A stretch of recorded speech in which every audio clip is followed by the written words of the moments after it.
From TMP to TTNG, for sure the cure and those tired meme jeans. Helican Sella and the promise ring. Sunny day, real estate and rights this spring. Prince Twinkle daddies help keep the dream alive. I constantly thank God for Algernon and Remo Christie front drive. Mineral, snowing, high tide hotelier and more. Rio Limo only consists of the DC emotive hardcore. But you gotta admit, Kyle and Ellie really on that emo bullshit. You gotta admit that Kyle and Ellie really on that emo bullshit. Have you heard the tired and disavowed lonely word? Have you heard the disavowed and lonely word? Have you heard the lonely disavowed word? Have you heard the tired and lonely disavowed word? Is this the episode where I get fired on air? All right. You are listening to episode 21 of the Platypus Award-winning podcast, The E-Word. Fuck yeah. Yeah, brought some hardware home this morning. Yeah, I was surprised to see it. If anything was gonna win, like, best blog or something, I was really expecting, like, Sophie's Floorboard to win. Or, like, the alternative. Yeah, or the alternative, something, like, that has substance. Yeah. Holy fuck. Jesus Christ. But we are joined by Platypus Award-winning Best Song of 2018 artist Origami Angel. Oh, nah. Hello. Hey, Ryland. What's up? Not much. And we also have two other guests. We have the most guests we've ever had on the podcast right now, because we are joined by operators of Third Row Records. We have Dree and we have Jord. Hi, it's Dree. Hey, it's Jord. Sick. Yes. Sick. Really? Yeah. What happened to all the chemistry from before we started it's the still episode? here. 5 seconds ago. Yeah, let's go back. Let's make fun of Chillwave again. I'm bubbling with chemistry. We have a full episode. We have a full house on this shit. So I guess we'll start off by saying thank you to Chillwave for putting up episode 20 on YouTube. That is clearly the preferred way to listen to the podcast, because most of our tuning ins were on that channel. So you will probably be listening to this on Chillwave until they stop uploading them. So shout out to Chillwave, doing the Lord's work, putting up bands that we all listen to on that channel as well. So come for the E-Word, stick around for all your favorite bands, I guess. Yeah, he's gonna keep doing it until, like, I hurt his feelings bad enough that he stops. Or until his interns quit. Until Jomi sues him. This episode is kind of returned to our regular format too. Yep. Yeah, it's kind of like a little bit of a stopgap in between some pretty stacked episodes we got coming up. So. Yeah, I mean, it's fucking corny to say stuff like, oh, big things coming, but, like, we actually do have some pretty fucking wild things that are gonna happen. Yeah. Big things coming soon. I got off the phone with Brian Sella. Oh my gosh. Hey, do y'all want to hear a joke that I made that I've been, like, too afraid to tweet because I'm scared of Oh, people. you're afraid to tweet things, Ali? Yeah. Let's hear it. All right. I think that Brian Sella is kin with the singer of American football. He's Mike Kinsella. I hate Yeah, that. I don't like that. No, I thought it was going to be mean. You No, can't it's see it, not but mean I'm at all. corny. It's just terrible. I'm dating right now. Like, That is why I'm terrified to tweet it. We already You lost should be. followers for that tweet. Yeah. I'll You should retweet that. feel That's bad. good. I like it. You know what? Thanks. I'd say I'd give it a that's a good tweet. You know, We're gonna give it a light 6 to a I won't even rate it. I mean, it's Decent just a 7. tweet. You know. light strong 6. Yeah. Yo, I got a good podcast conversation topic. All right, what's the better riff? Honestly or Never Meant? Oh my god. never meant. It's never Honestly, it's so obviously honestly. Honestly, Never it's Met. not a good song. Oh my What? god. Are I you think saying we know Never, first. Never Meant is Oh. a good song? Never Meant is fucking fantastic. Listen, okay. Never meant is a good song. It's Like, Never Meant is a good song. It's good. Memes aside, like, okay, so like I had the predisposition to like be like, oh, never meme, you know, whatever, blah blah blah, and then like you just listen to that whole album and it just goes downhill after track 1, baby. And, like, the first 35 seconds of that album are the best 35 seconds. It's 100. That yeah, I feel that. I mean, I just think the riff is better. I don't know about the song composition. That song's like 7 minutes. Honestly, it's like 7 minutes. I used to like listen to albums just like at night because that was the only time I could. And anytime I tried to listen to American football, I would listen to Never Met and be like, this song's good, man. And then like as soon as track 2 hit, snooze. I like fucking track out. 2. The new album has like songs that are stomachable. I feel like sometimes you get I get it on shuffle and I'm just like, man, I'm not like, this is not a 9-minute thing that I'm willing to do. Yeah, but I must say this is an emo podcast, so we should stop talking about American football. It's like alternative indie, right? Okay, so we have a lot of follow-up to do. We have a listener question to get So through. much follow-up. So our last episode was Takesgiving, way overblown and reflects their fans more than the band. You'd be surprised how many people don't really smoke much weed in the mom jeans, just friends circle, etc. Drinking is much worse and way more glorified, to be honest. Does it reflect their fans more than the band? I mean, I don't know. I mean, they're Like, the they're fact is, like like, you clearly can't- enabling it. Yeah, you can't separate like the impact of the band from your interactions with the fans. I think like that's part of it that informs True. like how you listen to things. I think like not one person can say that the way that they watch Rick and Morty has not been changed. Truth. There's truth in that.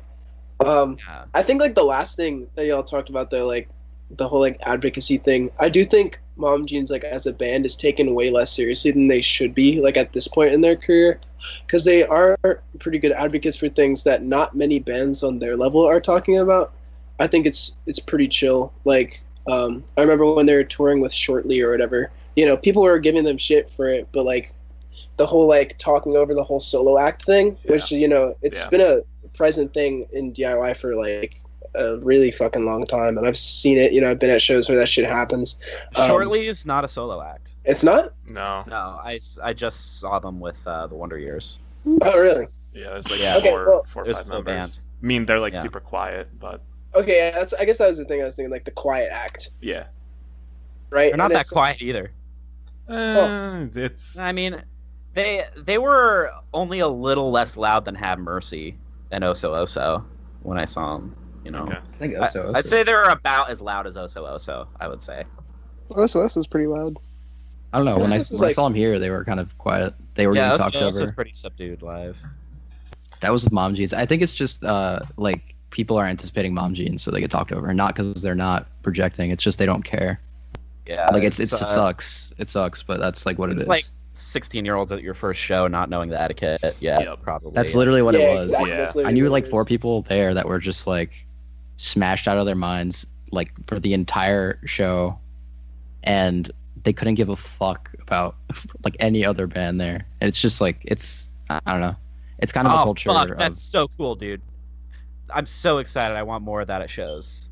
yes. Please. Okay. Oh jeez. So I guess the last Oh, I point, don't like this. if we want to, Can we tackle that drinking is much worse and way more glorified? That's what I'm getting to. So drinking is much worse and way more glorified, to be honest. I mean, I don't think it's more glorified, but it is. I mean, In the emo scene specifically, I think smoking weed is more glorified.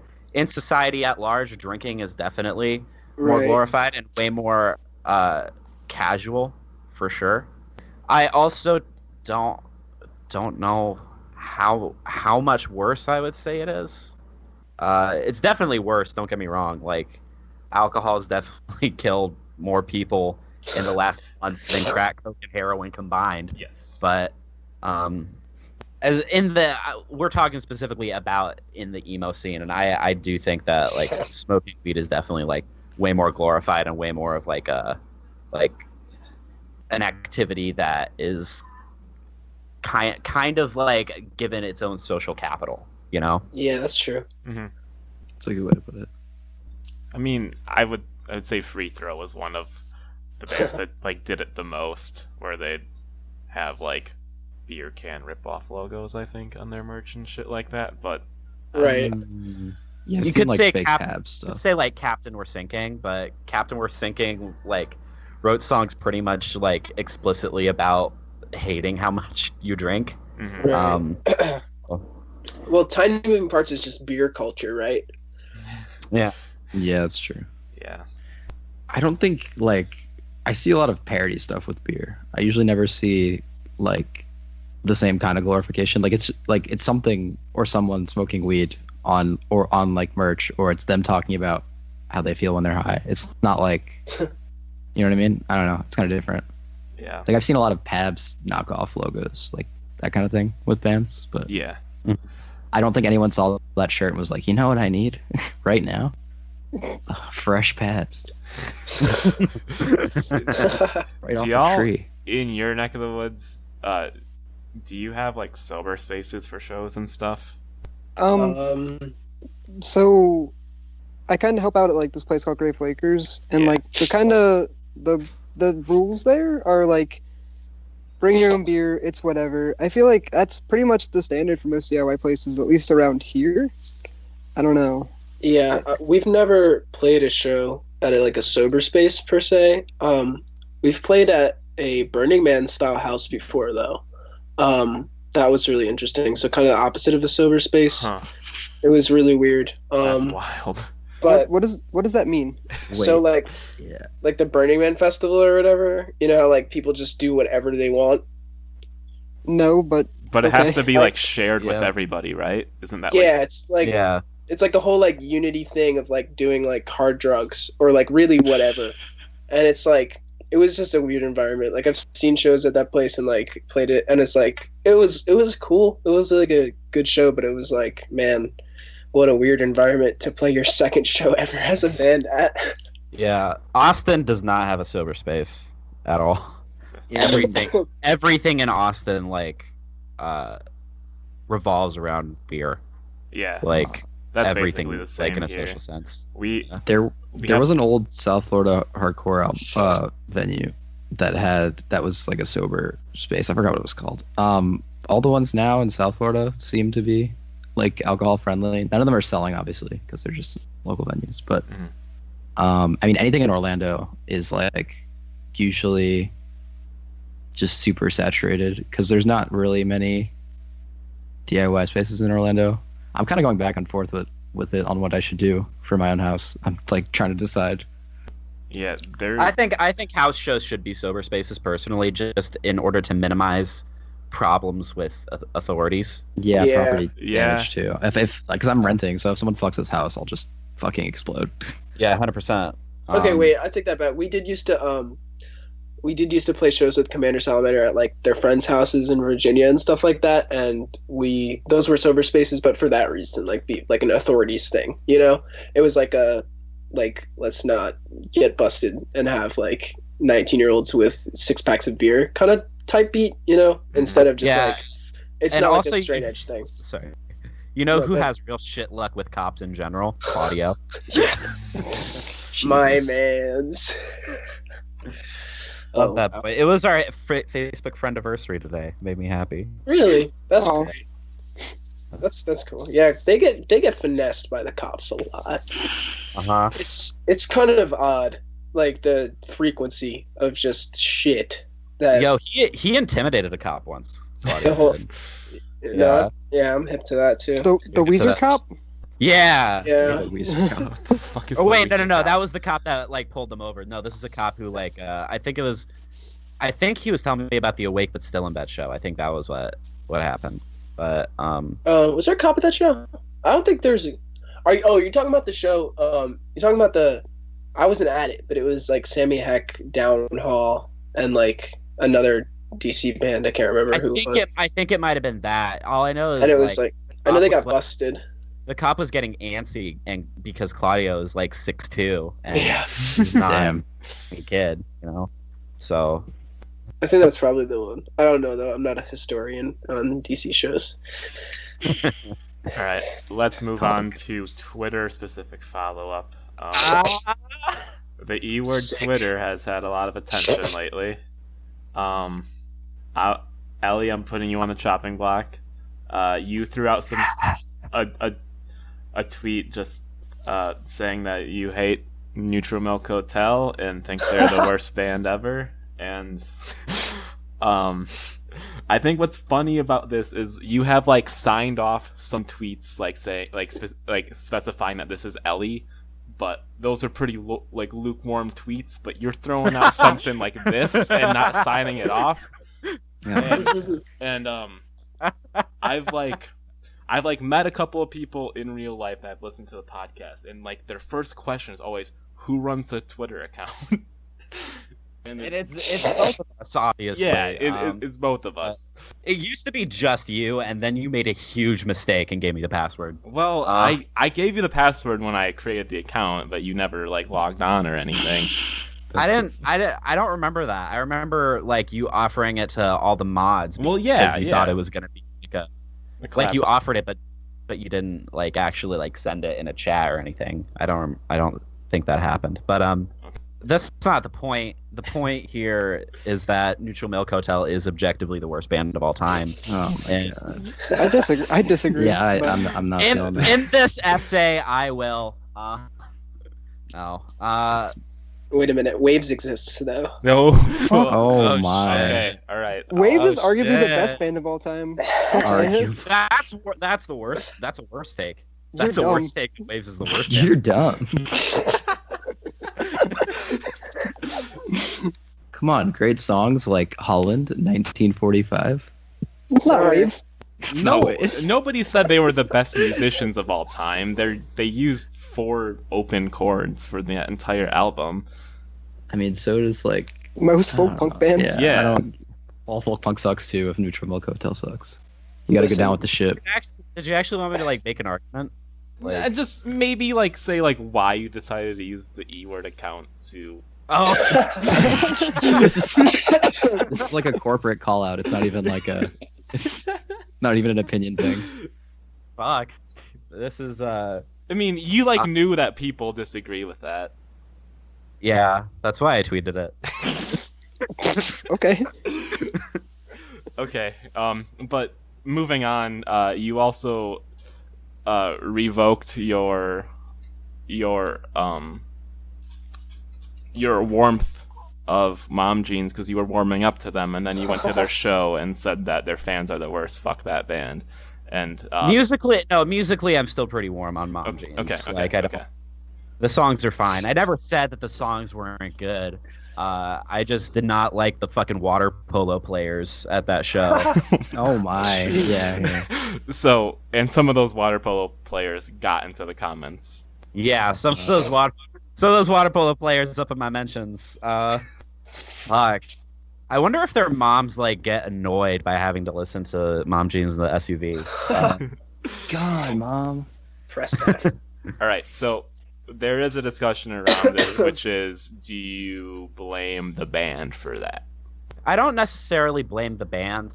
I wish that they would have like maybe said something about being more respectful to the openers, because like I don't know, because the response to Awake But Still in Bed at the show that I was at was pretty like kind of gross, just like people talking during their set, and they're not a quiet band either, so Same, actually. it takes effort. It like takes effort to talk over Awake But Still in Bed. Yeah. What happened at the DC show for that was, so Shannon had asked that like they were playing, what's it called, opener, Mhm. and it's all quiet and shit in the beginning, and then so Shannon had asked that like because the crowd basically talked through them the entire night, and she asked like just be quiet during this one, low key, and then like everyone kind of like looked at the band and was like, whatever, and like continued talking like louder. It was pretty fucked. It was it was one of the shittiest moments. I was just sitting or standing with Jake from Counterintuitive, and we were kind of just like, what the fuck? Like, these people are actually shitty as fuck right now. It sucks. I know this is wishful thinking, amazing but band. I can't believe that people listen to Mom Jeans but don't listen to Awake But Still in Bed. Like, I don't know. Really? Oh well, Really? Awake but Still in Bed have a female singer, so they're not as good, obviously. Yeah, that's how it I works. think I've actually run think- the numbers, and that's how this works. Mom Jeans is like a pop punk band, and Yeah. Awake But Still in Bed is like screamo. I think one's just more accessible than the other. Truthfully. Yeah. Yeah. I think Shan- it's like, Here's the thing though, like every single other show that I've seen Awake But Still in Bed at, like everyone shut the fuck up when they played opener. Yeah. Mm. I yeah, don't know, I like think- everyone was like either respectful enough or into the music enough exactly. to zip it. But at Mom Jeans, it was just like, oh, fuck you, dude. I want to jump up and down to Just Friends and Yeah. burn someone with my lit joint. F. Yeah. Bro, does your arm want to hit this? Oh my god. The I don't know. I just think the whole concept album thing doesn't really fit with the aesthetic of a Mom Jeans listener. I don't know. Huh. So you're Like, I saying think- it was Mom Jean's fault for taking them on tour? Wait, no. Whoa.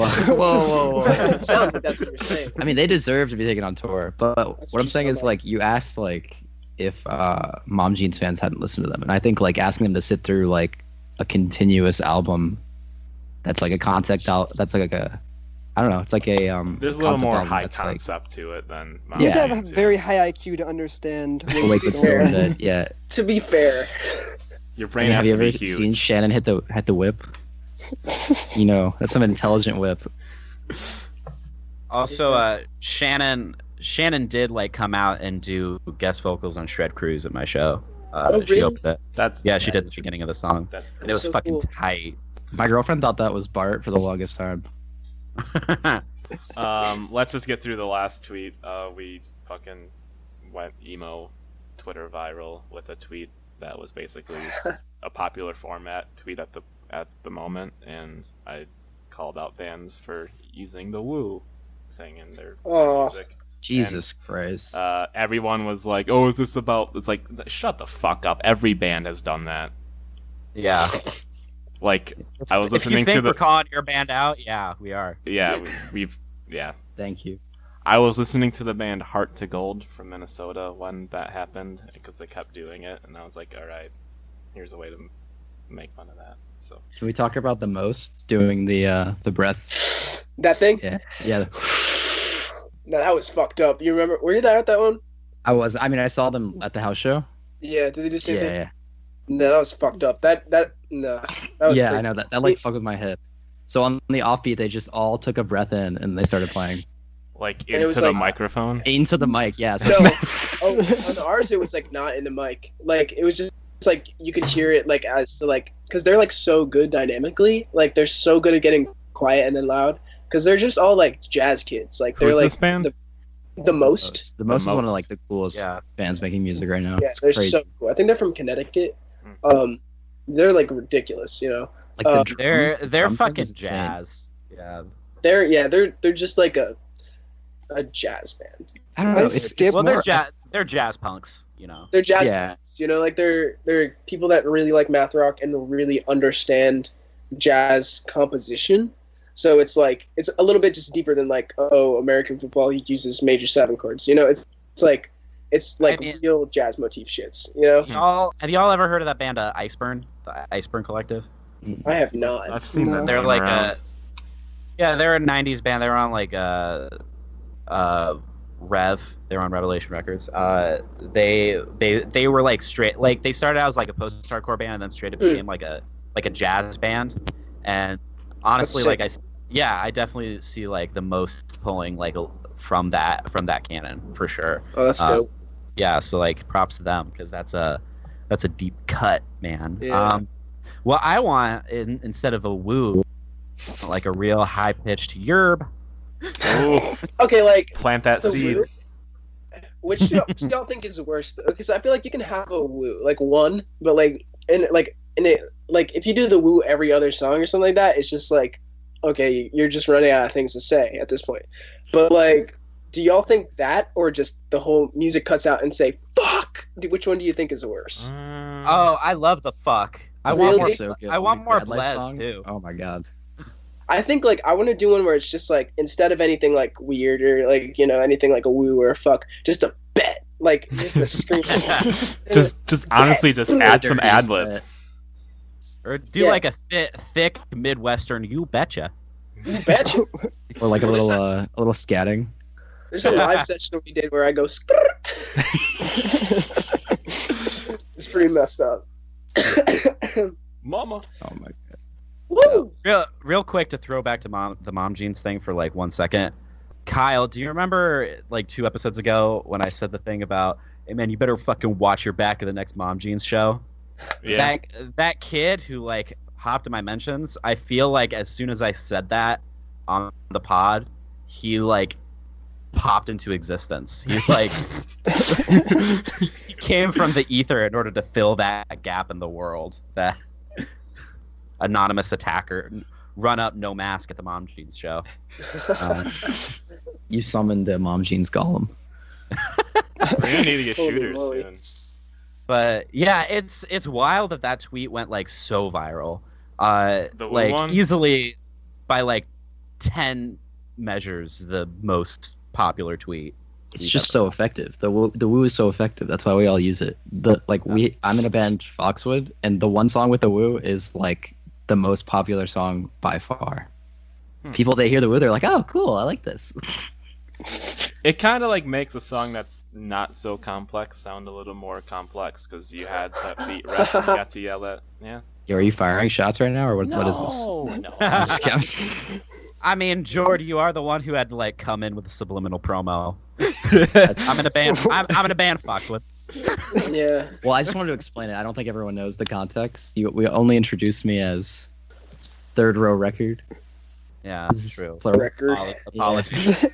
The one Woo! record. Yeah, we have one. Woo! Okay.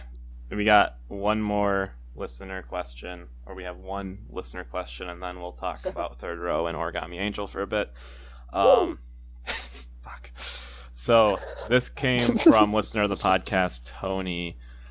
Do band names ever completely turn you off from a band? I'm so split between A, it's just a name, who gives a shit, and B, the name is still an extension of your band, your presence, how people are first introduced to you, etc. All the familial names drive me fucking nuts. Didn't listen to Mom Jeans, Daddy Issues, Soccer Mommy, all because I can't stand the names. Am I crazy? And even beyond the familial pet peeve I would love to hear if band names mean anything to y'all, or they're whatever. I think the worse a band name is, the more likely I am to listen to a band. I low-key's like agree with that. There's this band called My Parrot Fucked Your Wife. And Please. Deadass, they're a fantastic band. Yeah. Like one of my That favorite sounds bands. awesome. That Yeah, sounds they're like great. fucking awesome. Like, I think there's bands that have awful names that are really good, and then like there's other good band names that you'll be like that's a good band name, and like the band's pretty good. I almost think the worse your band name is, the better you are at making music. Honestly. I feel like it's because you know that your music's good, and like you don't have to care about the band name. Like, how long do you think they thought about Commander Salamander? Like, I was gonna call that out. That's a terrible band name. There's like a podcast where it's just like this racist right-wing guy who was a commander in the military, and the podcast is called Commander Salamander. I did know that because people DM the Commander Salamander account a lot, thinking that the Commander Salamander band is that podcast, the racist right-wing guy. But yeah, that's like not the most meaningful band name in the world. But it's still like, if you hear that band, you're gonna be like, it makes sense when you listen to their music. Like, oh yeah, that's fucking Commander Salamander. It's like not the most genius thing you've ever heard, but it's like still sick. Like, I don't know. the story is that it's an old punk store in DC, right? Well, so apparently it is. It became like a mainstream clothing store at some point. I feel. Oh, okay. But it closed in 2011. Claudio has told me a couple different stories, but he said the first that he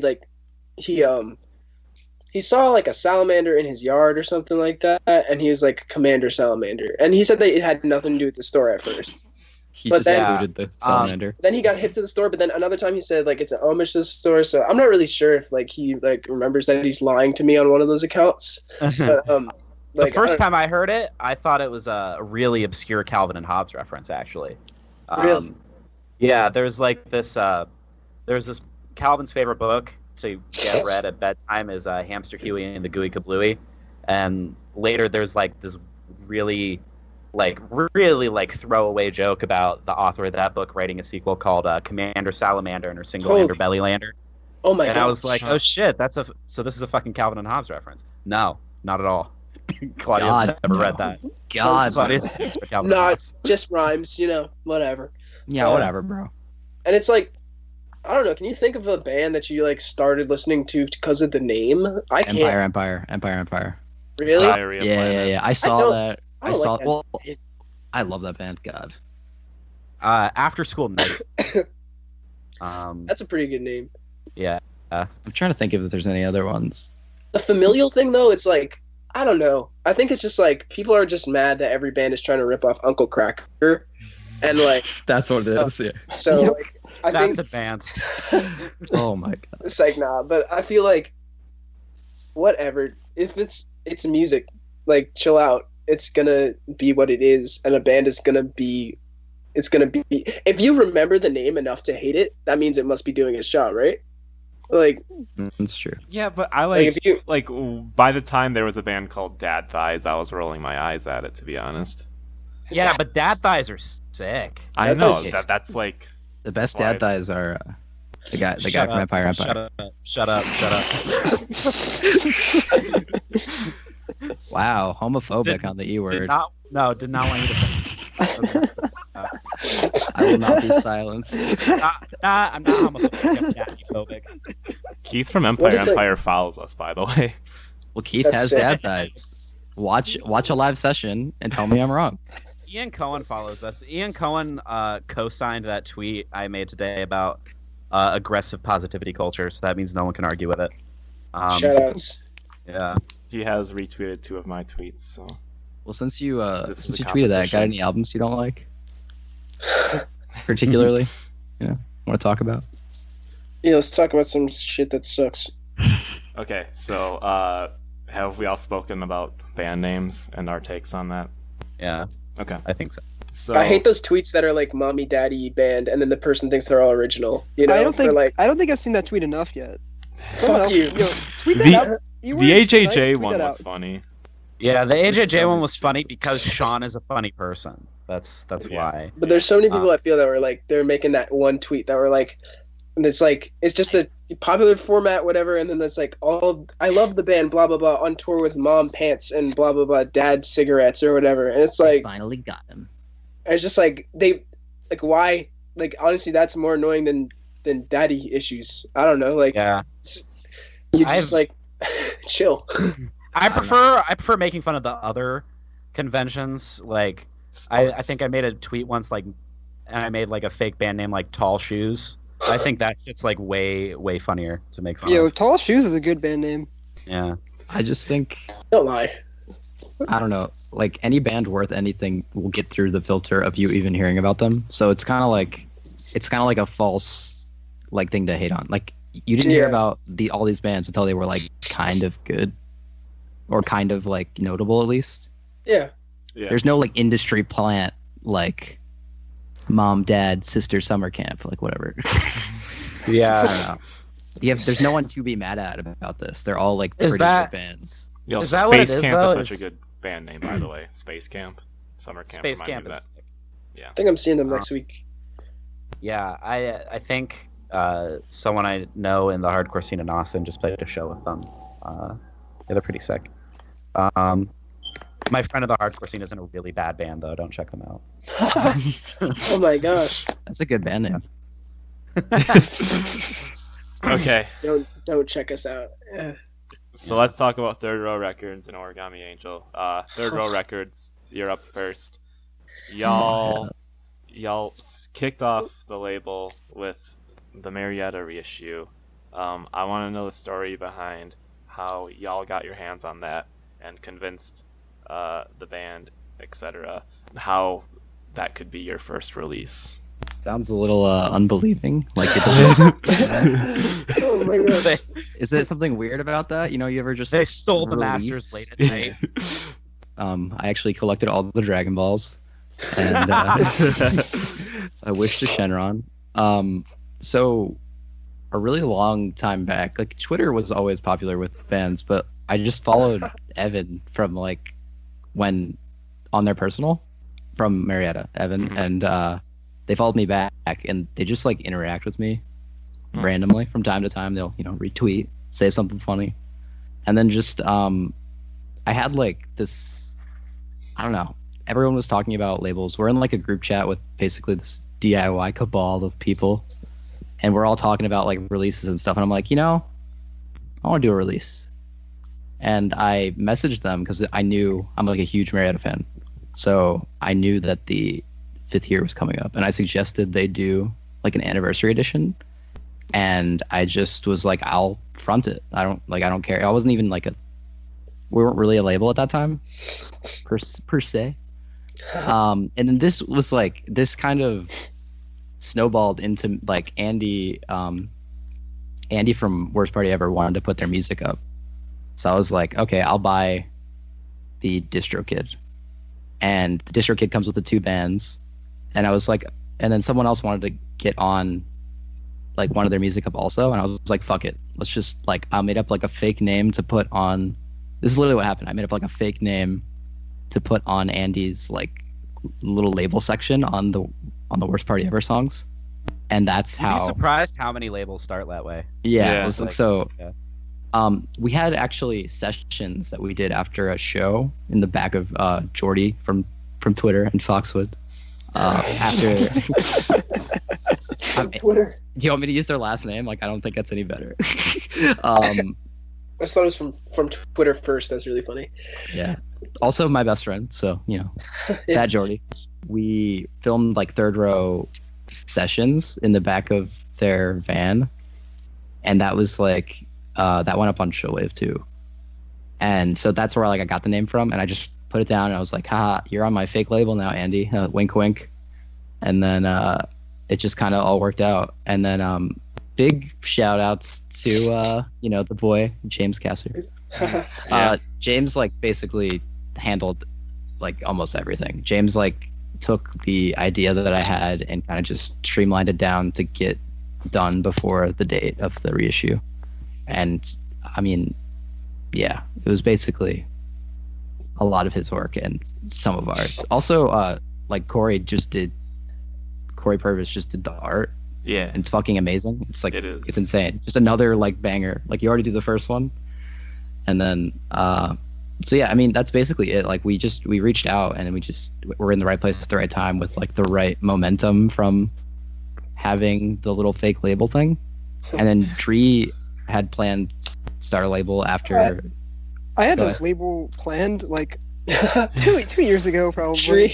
Dree had a label planned before I knew Dree.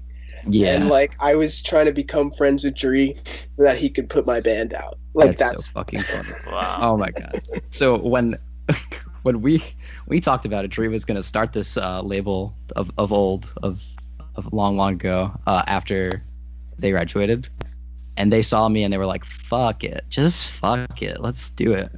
And so we split the cost of upgrading like the DistroKid, and then that was it. We spat in our hands and shook our hands, and now we're a label. Yeah.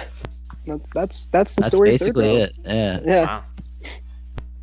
Speechless. I know. Pretty No, epic story. I'm trying to think of like a way to. It's Oh, no. It's just like Summer Death was something that was like people were like feverishly waiting for like a reissue, and then it's like the first release on your label. Like what a way to collect all the Oh yeah. what a Don't way to like collect this the was. following. It's honestly, it's a Coins. dream. It's literally a dream of mine. Like I have the first tape, and I was like, man, imagine if I could do it. And I just was like, fuck it. Like what's gonna be like what's the worst that could happen if I message, hey, like, do you have plans for cassettes? And they were like, no, we have vinyl planned.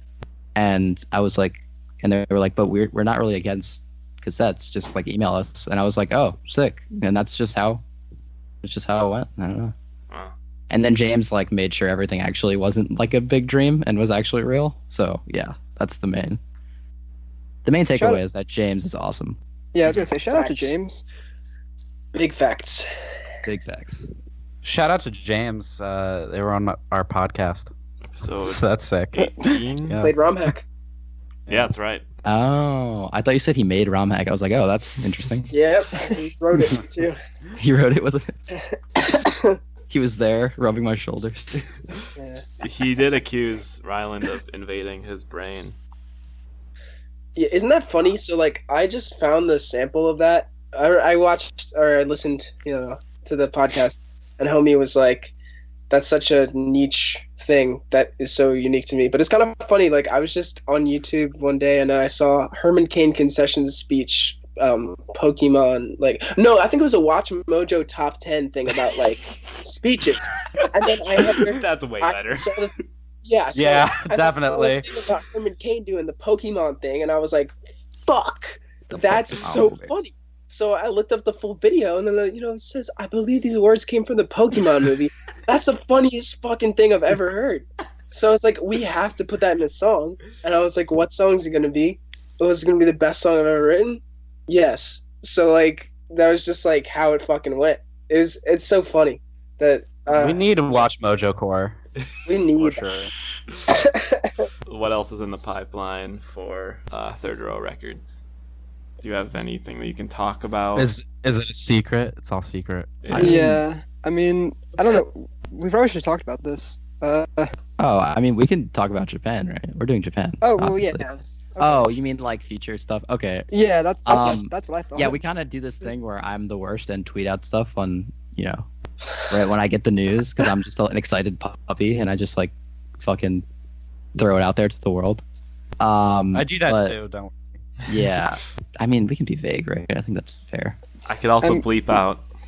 Okay, yeah. So I guess we'll just tell you guys we're talking to. I mean, I already did the art, so like we can't go back now, Dree. No, yeah, we're definitely doing Commander Salamander. That's happening. Okay, so we can talk about that. Yeah, this is gonna be an awkward, fucking choppy part of the podcast. Sorry. It's gonna be like us deciding what we can talk about. I don't know why we didn't think about this before. Like, professionals. We're planning to co-release this old album that Andy's on called "The Sounds of Riding My Bike Around Tallahassee," which is on Spotify. That just went up. That was the hardest thing that I've ever done for this entire label. It was getting one album that had like curse words in the title on fucking streaming services. I could not figure out for the life of me what was wrong with it, and they were just like, I don't know, man, something's wrong with this album. And I was like, you have to like mark all the songs as explicit if one of them says fuck. Oh, really? Yeah, it's fucking really Oh. stupid. We're looking to do a co-release on that, and before it's finalized, we won't like talk about who, I guess, right? Yeah, let's leave it keep at that. Yeah, but we're planning to probably co-release that, and then we're talking to Oh, a lot of bunch people. bands. Yeah. Beep. We're talking to also. Cool. Yeah. Cool. Yeah. That's a sick name. Yeah. That's That's right. yeah. Yeah. It's so good. That's like one of my favorite. I don't know, like that kind of style of music. I'm not gonna put a genre on it because let's be real, it'll just be some ridiculous bedroom pop, I guess. Oh no. How awful. I think that's it, right? Oh no, Yeah, wait. We have I mean, too. well, yeah. Oh shit. Yeah, split with, which is they're like the bassist's other project, like the band that they're in, and then the Foxwood stuff's getting recorded too. I don't know, a lot of shit. Yeah, but that's not like secretive. Like the Foxwood That's thing. true. That's The happening. Foxwood thing, yeah, they fucking live update. They're like live tweeting the entire album. We're probably gonna do physicals for that when that comes out, but I don't know. Fucking know. I'm in the band. I don't know when that shit's coming out. Let's be real. No fucking idea. I think at one point I was supposed to mix that or master it or both, but Oh. I don't know at this point. So they're having it recorded. We're recording it, and I mean, I'm not gonna be there for all of it because I play bass. Like, let's be real. They could figure it out. No, I get it. Say less. Yeah. Jesus, Charlie. I also write leads, so let's Okay. All right, well, chill out. I'm just playing with you. I know, Ryland. They're having it recorded at the University of Miami with someone who is in Just Friends. I don't. Oh, fuck. Some shit. I don't know. And That's savage. it's pretty cheap to have recordings done there through the school. That's like a trend you'll see in DIY. Like that's like the baby's first professional recording is like the local university. They work it out, and if people are like excited to work on it, they'll like cut you in for pretty cheap. Oh yeah, for sure. Is there anything else for Missing Dree? I mean, we have only talked to Jord. I guess that's not confirmed, is it? I guess it is. It is confirmed. I'm gonna put it up. I'm having the hardest time editing like a cover. I cannot think of something for the Okay. I think that's it.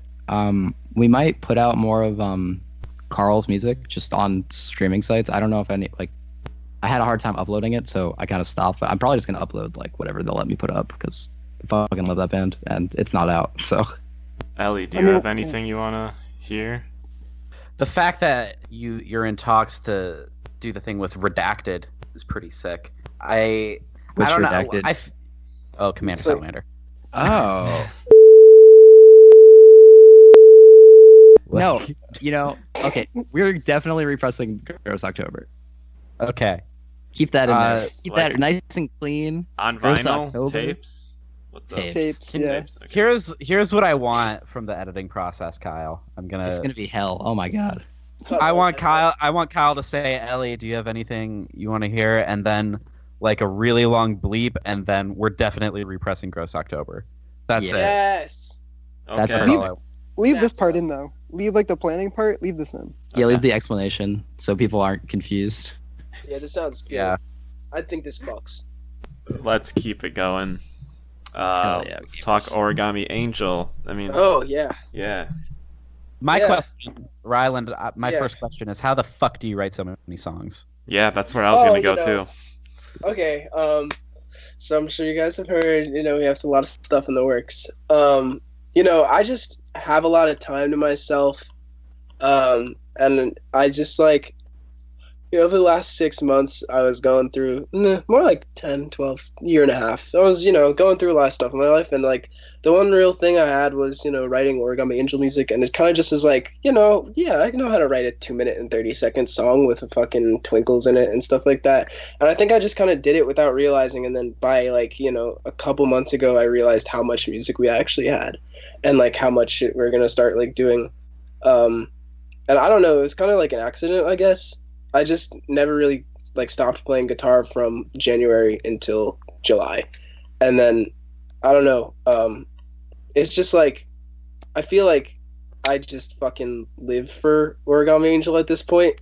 Like in a weird way, not to be like too fake and deep or anything. It's just like I was having a real hard identity crisis over around this time last year, and the one thing that really brought me peace was like the one thing I had, which was Origami Angel. And it was like, okay, this is what I know that I do good.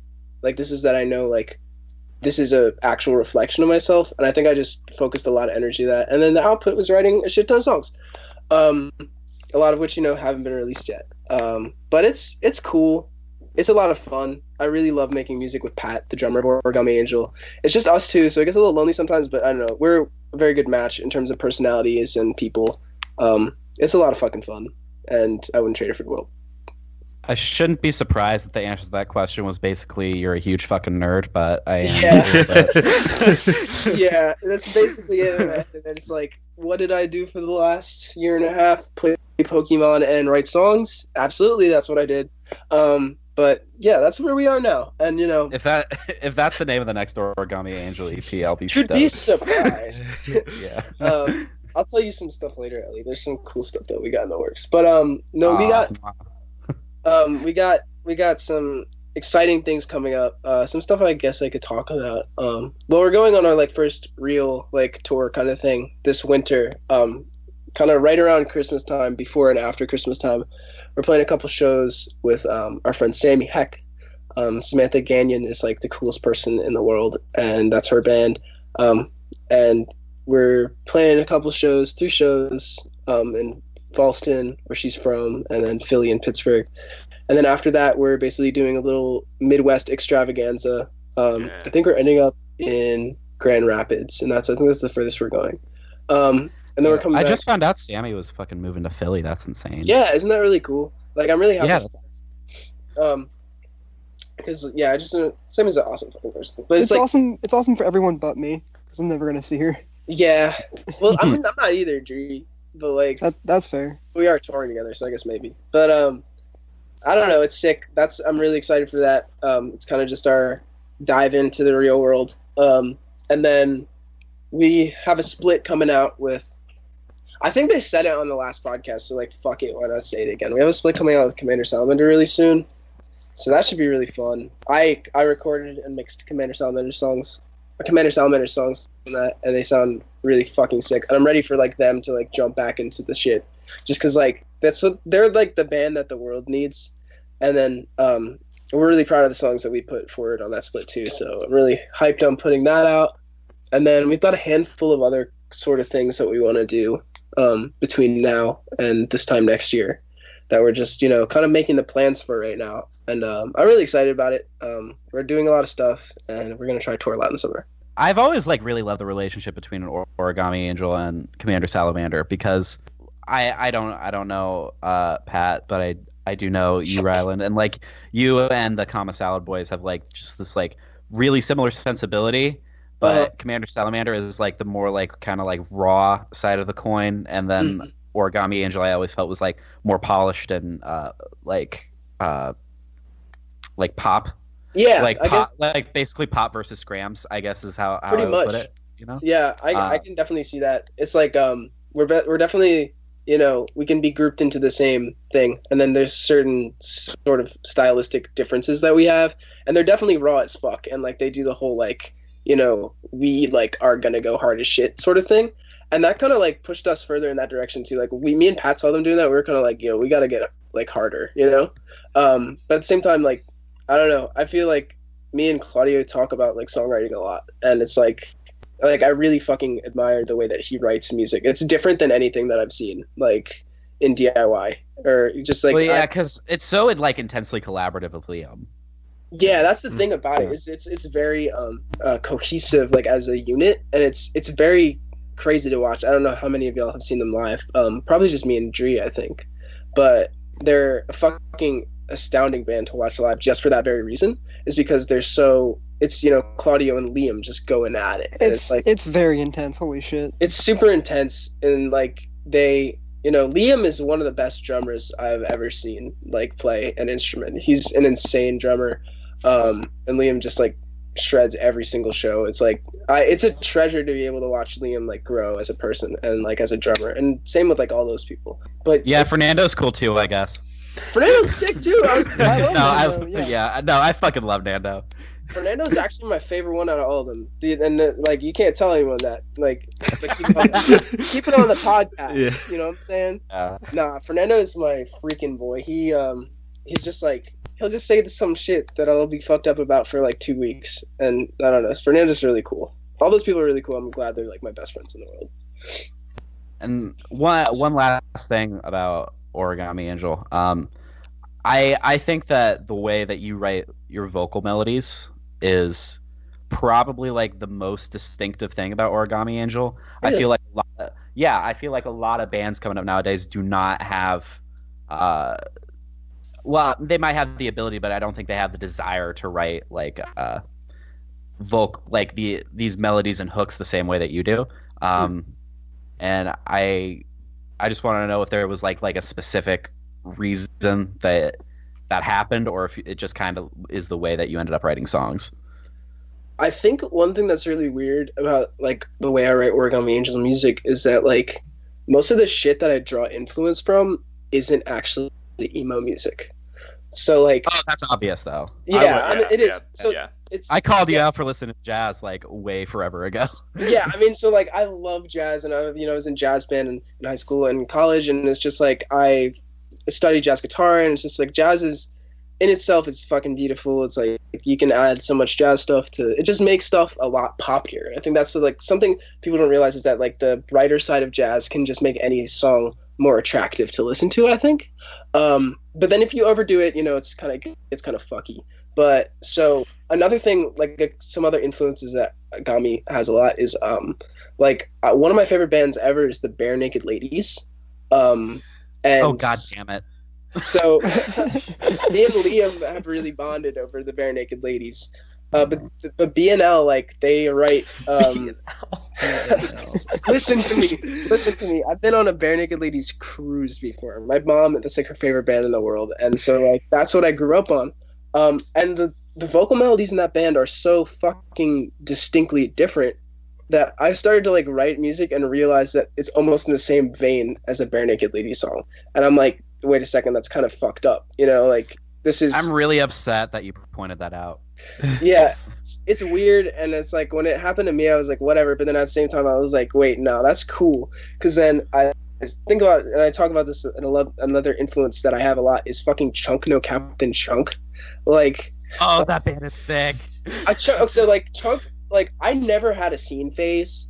When I was 13, I fucking liked Odd Future. Like I was one of those kids. I didn't get my scene phase, so like. I knew about Chunk No Captain Chunk, but I just knew that people thought they were head ass because that's like a popular opinion, I guess. But so recently, they were never really seen though. They weren't not like seen, but like not seen. No. Seen. I know what you're saying, but like, I wasn't a kid that listened to that type of music, and I knew kids that did. Okay. And I was kind of like, that's weird and cool, I guess, whatever. But like in the last 2 years, I just got so hip to easycore that like. It's not what I'm trying to do, but it's exactly what I'm trying to do in a different vein. You know what I'm saying? Like it's like heavy ass, like nice guitars and like really cool poppy vocal melodies, but also breakdowns. It's like, Yeah, would you ever consider maybe starting a band to rival Sneaky Dice? Maybe get those assholes out of the I don't scene? know. Sneaky Dice, they kind of I think they kind of have it for DC Easycore right now. Sneaky Dice really. You mean DCZ Core? Yeah, easy DC GG core. I fucking hate this. God damn it. But so they kind Jesus of Christ. they kind of have DC on lock. I bared witness to the first show that they ever really played. They played one fucking song and they came out and literally like it was after one of our sets in Fallston, and they came out and they just started fucking going ham. After Commander Salamander played, they literally just took their instruments and started playing. Oh, and that for them, that's really nice. and they and like the breakdowns, like I don't know if anybody knows this about the Sneaky Dice song, but it's like an easycore riff sort of or whatever, but there's like ska in it, and then there's this post-rock breakdown that like kind of made everybody really confused. There's not. Yeah, there is. You don't know. We played the song on the podcast. No, there's not. Listen, if you hear the album version, there's. Oh, okay. But no, it's crazy. I just don't think But on a more realistic note, like easycore definitely fucking influences me in a weird way, where I'm like, this is cool, and so the thing is, I feel like once I got past the hurdle of listening to music like from a texture point, like because easycore obviously has a very different texture than most music in DIY, trigger drums and like freaking line 6 amplifiers and French accents and stuff that I can't do, but You can't do a French accent? Can't do a line 6. well, I won't do it. But past that, I think like once I just started listening to the music itself and not the texture, I was like, this actually, if Charmer sounded like this, people would be like fucking going crazy for it. You know what I'm saying? I saw them last night. Whoa. How was that? Are they good live? They were extremely fucking loud, but everything was like clean tone, so I couldn't hear half of it. Yeah. They're really clean but loud. Did the drums kind of overwhelm the sound then? No, it was just everything was No? just fucking loud. It's just very thick. Yeah. Yeah. I like their live sound a lot, actually. I like who else wasn't Kayak Jones playing that show too? Yeah, Kayak Jones was They're playing really that, cool. and then Snooze, the math rock Snooze dropped. Oh, so Math Rock Snooze. so then Uh-oh. Bogues is the bassist of Kayak Jones right now, so he did a solo thing, or Bogues is a solo thing, so he did that. That's cool. Easycore sick. That's big. Basically, what I came on this podcast to say. I can drop out after it. Okay, so let's slap a song in here. What song are we playing? I think we picked Morning Dew. What Right? song? Yeah, I was down to play Morning Dew song. Okay. Honestly, Honesty? Yeah, I mean, I love that song. I think that's my favorite song by We're going them. to play Honestly by American Football.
And we're back. And we're going to Does talk... Morning Dew still exist? Well, Okay, Redacted. sick. Never mind. Redacted. Everything on this... cut it. And we're back. Keep the so. Keep the so. And we're back. Literally every time that I fucking bring anything up. Every that- question is like, well, it's Yeah. kind of complex. Yeah. In a way, they exist, but Redacted. All right. Redacted, yeah. Okay, we're going to talk about what I we've don't- been listening I to don't lately. like that. What we've been listening to? Yeah. I'm going to go first. I've been listening to the Sleepy Time Trio and Portraits of Past and that new Yes. Portrayal of Guilt record, like everyone else has been. It's insanely good. But yeah, I've just been kind of liking stuff in that vein, so I've been listening to Sleepy Time Trio for the first time and Portraits of Past for the first time. Really, the first time? You know that's not Okay. the shit that I like. I Or mean, that I know. I So, liked at the beginning of this venture. Do you like? If you really like Sleepy Time Trio, you should 100% listen to their other band, Maximilian Kolbe. They're, I think, like a lot more. Like they're both more aggressive and more post-rock influenced. Okay. So I feel like they did a lot, like laying the groundwork for screamo there. Yeah, I really like it. I mean, at that time, was everything just being called post-hardcore? Yeah, pretty much post-hardcore or emo. Like the stuff, the Midwest stuff actually was not really called emo. It was kind of more referred to as indie rock, Yeah. which I'm like reminded of every time I read my back issues of Heart Attack. All right. I've been listening to this band called Chastity. I saw them open up for Deaf Heaven and Dive, and I'd never heard of them, but it was just one of those classic scenarios of you show up for the opener and you can be blown away by them, and Chastity's fucking sick. It's like, it's a little bit of everything. Like, there's some post-hardcore stuff there. There's just some straight-up punk stuff. There's some, like, dreamy shit in it, too. But they're on Captured Tracks, which is, like, that hot-ass New York label. But they don't sound like a Captured Tracks band at all. But I really, really recommend the record that they put out this year. Been listening to The Clippers after Claudio shouted them out. Well, holy fuck. That band is awesome. Great band. Yeah, they're broken up. They had some shit out on Top Shelf and stuff, but yeah, thank you, Claudio, for that. I'm listening to JPEG Mafia again and clipping. Hell yeah. Yeah, that shit goes. JPEG's from Baltimore. Yeah, God bless. It's funny to see JPEG and Snail Mail interact on Instagram. I know. It's a really funny combo. Yeah, it's It's very heartwarming to watch. Brian sees stars. They've been Yes, a I was follow waiting to see that of shout out. of us, and they just put out something not too long ago. It's like 6 songs. Members of This Is How It Ended in Tokyo. Right. And yeah, it's like it's a good like Midwest emo. Like some of it's like clearly influenced from stuff from the 90s, but there's some noodly stuff there too, and it's really good. I think they're from Chicago or Chicagoland. Did you listen to it, Ellie? I did. I listened to it like before work the other day, and it's a smoker.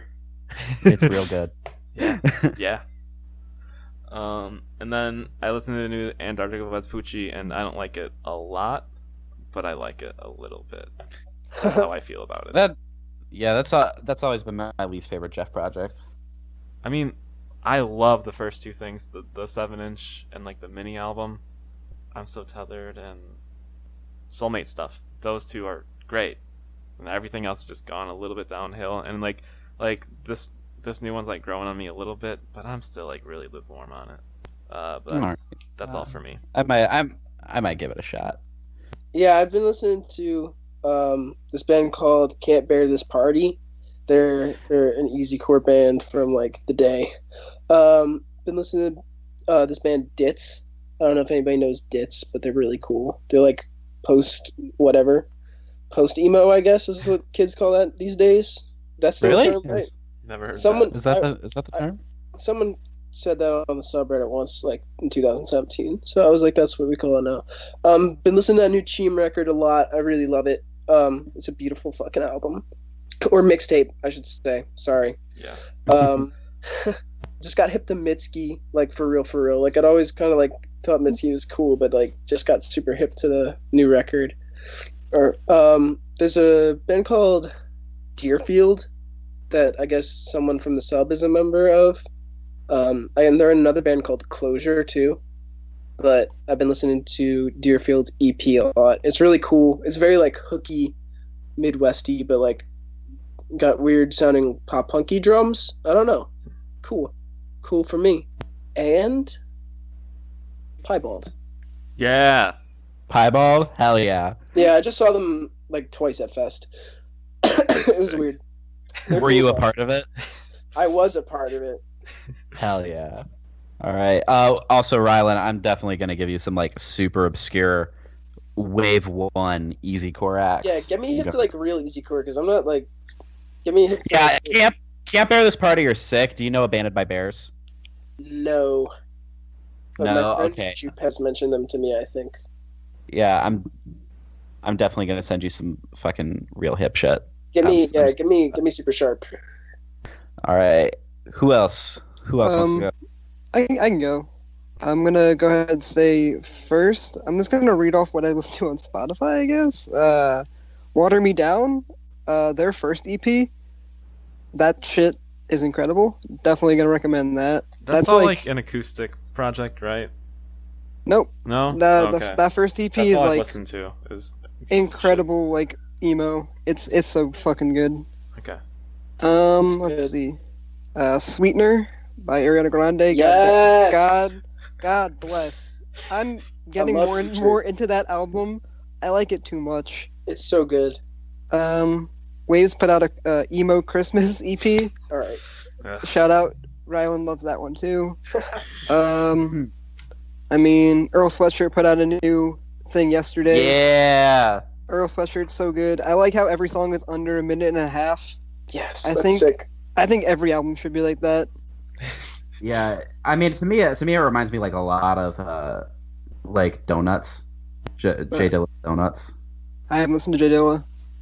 Oh shit! What? I'm really weird about rap. I don't know. I really just Yes. skip around. Kind of the concept of Donuts is like it's kind of J Dilla kind of just wanted to like show the listening public what it was like behind the scenes, where like a young producer would make like this collection of like lo-fi beats, just, like, short beats that could be like looped and sampled and fucked with as much as anyone wanted it, and like shop it around. And basically he released one of those mixtapes to the public. That was like the concept of that album, and that's like that's like 100% the vibe I get from some rap songs, except there is also some buried in the mix rapping in there, which is sick. I'm hella down with the album. It has like a really weird doo-wop vibe too that I really fuck with. You pick that up on like at least like the closing track for sure. It's very interesting. It's odd. I mean, yeah, there's definitely some doo-wop samples. There's a lot of looping on that record as opposed to layering. Yeah, Like a lot more old school in regards to how it uses samples. for sure. Jord, are you here? Oh, hey. All right, I got a lot of shit. Let's see. I'll just go to this. I made a little playlist for this show. All right, the new Max Seal. Oh yeah, I did listen to that. Tap it out. It's really good. I like Yeah, the first song a lot. Good. Pretty good. Let's see. Forests. Their 2017 like the EP little single thing, pretty good. Pretty sick. It's not like they put out bad music. Let's be real. Meet Me in Montauk. I Love Your Lifestyle. Tough Stuff. You guys like Tough Stuff? Tough Yeah. Stuff's sick. Yeah.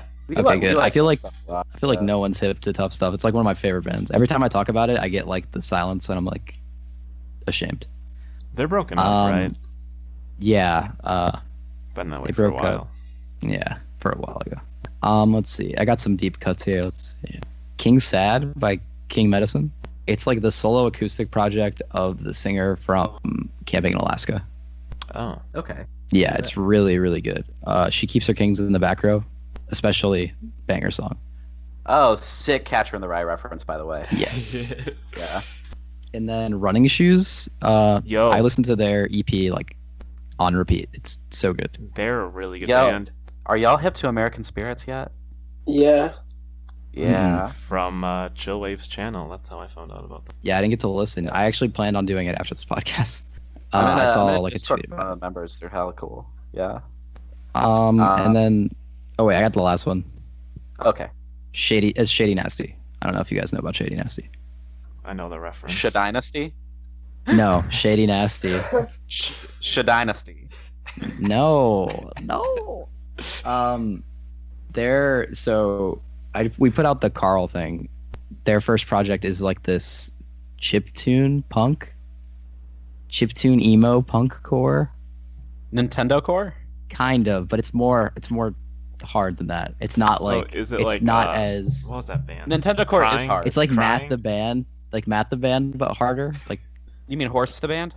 no, Matt No? Matt the the Band's a Band. band. Yeah, I've heard Math that. the Band? I don't know. It's just really sick. You should listen. It's if you heard the song Brian in Tampa by Worst Party Ever, it's that Brian. Oh, sick. Yeah. Wait, so does it kind Um, of sound like nouns at all?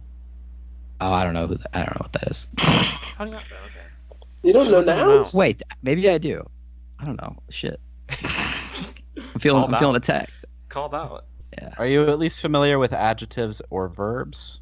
Yeah, come on. We learned about this like 18 years ago. I'm a computer science major. I've actually never talked. Oh, sick. I'm Yeah. I'm saying it though. Nouns have like the best guitar work in emo of the past like decade. I'm saying You it. should check out this band called Origami Angel. Fuck off. Yeah, they do this thing where they play a bunch and it's really fast, and I'm like, whoa. Chill out.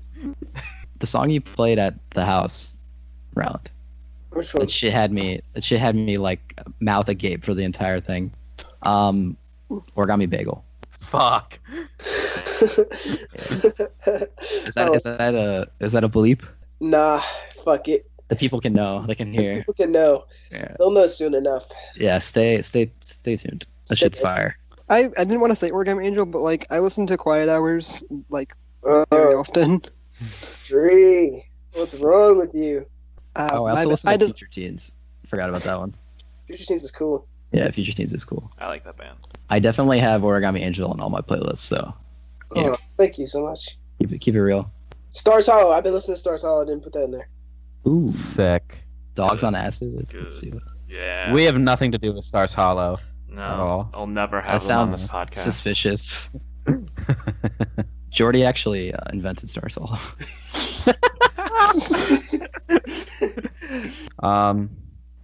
Been listening to Earl Sweatshirt. Been listening to Sydney Morgue. Are y'all hip to that hip hop act? No. Real noisy, really aggressive. Yeah, they put out their debut mixtape, Volume 1. I think it's called Hell or High Water or something like that. Yeah, that's what it's called. It's fucking sick. It goes real hard. Check out the track Gravehopper 187. It's fucking sick. Been listening to I listened to the first La Dispute album. Not the EP. Vermont? Somewhere at the bottom. Somewhere at the bottom. I thought Vermont was an EP. Yo, that band kind of reminds me a lot of 21 Pilots, and I can't get over it. I think it's Touche Amore. No, it's 21 Pilots. 21 Pilots. I mean, I think Touche Amore are like 100% a better band. But Yeah. Yes, Yeah. finally. Oh, I'm so excited. You're the first of my kind. 27 times live. Every time I bring this up, I get the other side. Wait, really? Yeah, Yeah, I every was gonna single say, talking time. about this at Fest when like someone said La Dispute, and I was like, why would I ever listen to that when I can listen to Touche Amore? Thank God. Oh, Sick. Yo, Stage 4 I is like feel one safe. of the best albums I of all feel time. safe with you guys. This is like really a bonding experience. I didn't know that I mean, I people listened pin to them up it- against each sorry. other or like La Dispute more. That's like really surprising. Really? Well, they get brought up together a lot, and I only ever say it in that situation. But you know, I think La Dispute have more like they have more currency in like the more mainstream post-hardcore scene, and Touche Amore have more like hardcore credibility. Yeah. So Yeah. that's kind of like the a lot of degree it's like separation there. it's like a Tumblr pop punk girl band. Also, Yeah, La Dispute are definitely. Sorry for like pinpointing it. You were kind of dodging around it, but yeah, like I don't know. Yeah. It's just like a No, definitely. All their lyrics are like in Brainflower font over like a black and white picture of a Oh, running river. To be fair, this Like, isn't their fault. This is just the crowd. Like I'm not, no shots. It's oh, just so when like, La I- Dispute does it, it's not their fault, but when Mom Jeans does it, yeah, exactly. I said what I said. Ooh. Oh my I'm being goodness. a hypocrite. I never said I wasn't a hypocrite.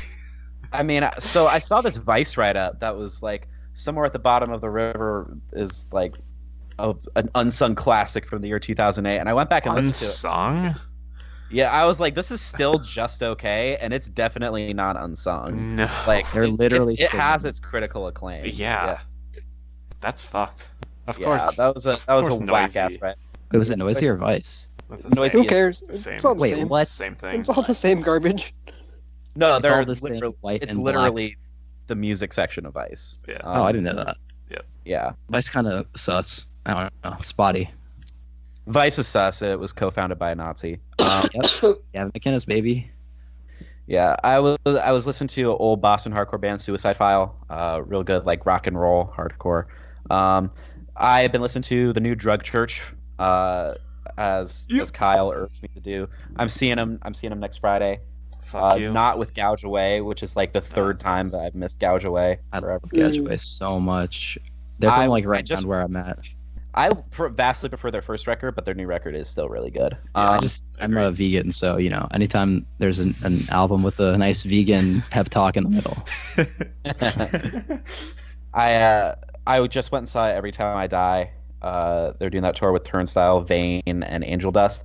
I accidentally missed Vane and Angel Dust, so I'm gonna have to wait, like, kind of see Vane now. But Every Time I Die are like one of those insanely consistent bands. I pretty much like every release in their discography. Yep. I went fucking nuts at that show. Listened to the 2007 Lifetime album, which I think is super underrated. It's super good. It's great. Yeah, it's really good. Like, Haircuts and T-Shirts is like one of my favorite Lifetime songs. straight Monday up. Morning Airport. That's a good song. Yeah, I listened to this old Scrams band. Not that old, I guess they're like early 2010s now. All My Wishes Were Thrown Down a Well and They Should Die There. All one word. Really good. Real fucking that's a good. great All name. one word. That's my new band name. All one word. Oh, That's good. That's good. Secret Smoker, who I think are kind of getting more clout now, but they put out this album in 2013 and disappeared. Very good, like 90s style emotive hardcore with the occasional twinkles thrown in. The new Old Moons album, which sounds like Every Time I Die mixed with Glassjaw, real fucking good. New Cheem, which I have thoughts, but I don't know if they're positive or negative yet, so I'll refrain. I love new metal. Speaking of new metal, Sempiternal by Bring Me the Horizon, and Blessed by the Burn by Left Behind, and Mother of Mercy. I don't know if y'all have ever heard of that band, but they are pretty much the band that Knocked Loose is like aggressively ripping off. So if you like Knocked Loose and want to hear it done like kind of more rough around the edges, I would definitely check out Mother of Mercy. And I think that's it. Evers is constantly throwing out these rip-off accusations. I like it. Jeez. I mean, I don't say rip off in a negative way. I know. Same. Well, It's just not how music works, unfortunately. Yeah. Well, there's some Like unless it's like scenarios. direct. There are some scenarios. Y'all heard Worst- that one? P? Oh my, is that a bleep? Yes. I love from subtweeting me. We're already bleeping it, guys. It's fine. We could just cut that part out.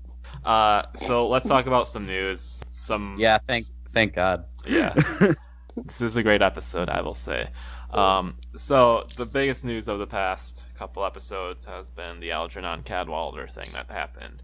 Yeah. A Sunday Okay. night, they were like saying, "Hey, stay tuned tomorrow for an announcement," and everyone was like, "Algernon's getting back together." But everyone that was talking to me about, it was like, "It's just represses. Shut the fuck up." And then someone, I believe it's an infamous person, dropped in the comments a fake tour flyer from a few years ago that people started to be like, "Yo, no, Kyle, shut the fuck up. Here's the flyer." It's like, that's not gonna happen. Dads are not gonna be playing. I'm friends with, but I'm gonna call him out right now. He's kind of an asshole. Okay. Straight up. Yeah. Right. But Algernon, the discography or the LPs are getting repressed, and there's also a compilation of some B-sides and some things that we haven't heard before, like an Elvis Costello cover and some shit. That's also going to be released via Asian Man and Lauren Records, which I'm really excited about because Asian Man Records is one of the best record labels of all time, and I'm glad that they are going to be seeing some cash for this repress and stuff, and just glad that Algernon will be on Spotify, and we can get some hoodies and some t-shirts. They and took shit. the fun EP off. Really?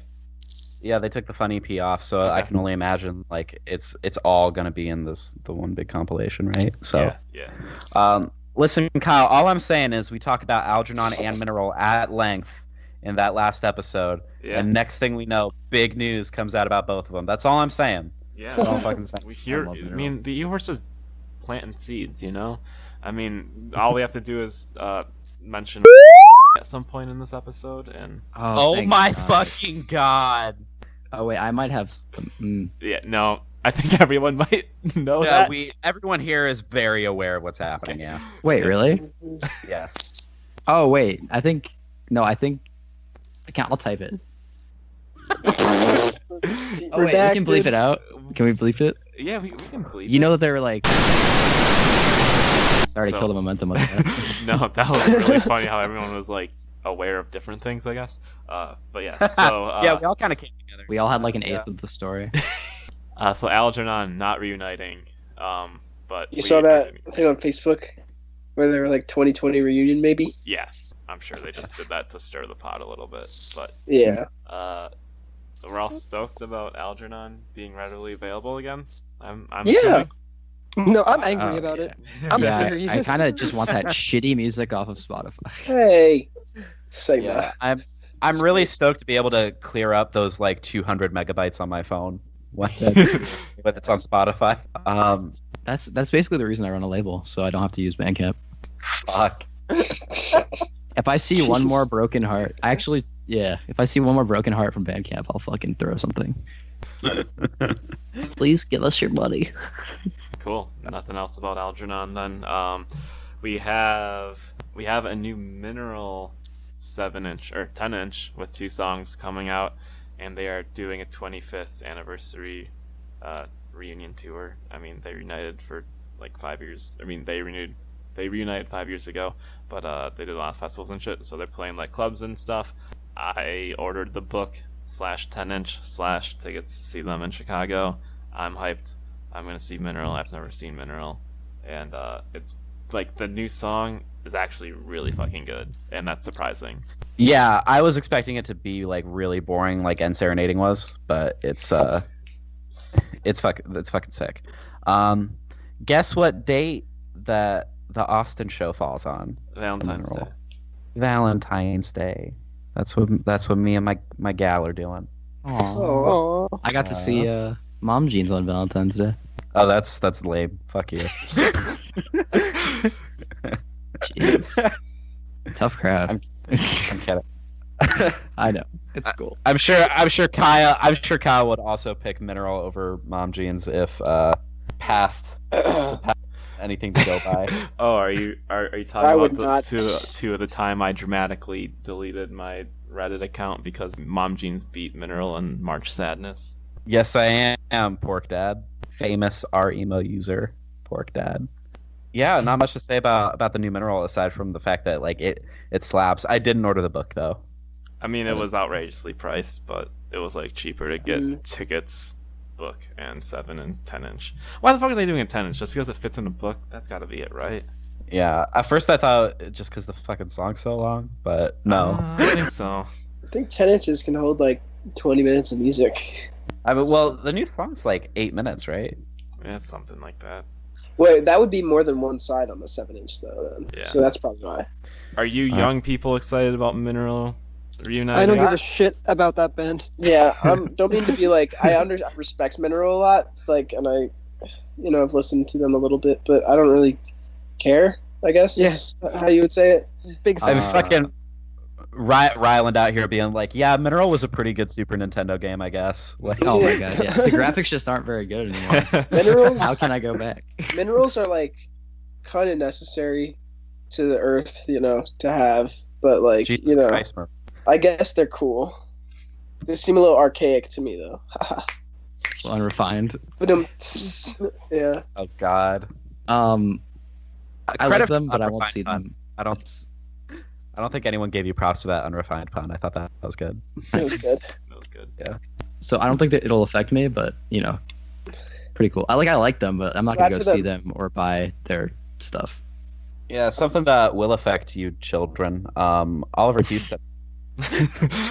Yeah. I'm so sad about Oliver Houston. Me Like too. that actually really bums me out. They played 10 minutes away from my house, and I didn't go to that show because I wasn't hip to the space, and I'll never get Aw. to see them now. Yep. It's like, damn. Pretty good band. Sad to see him go. So They're kind of.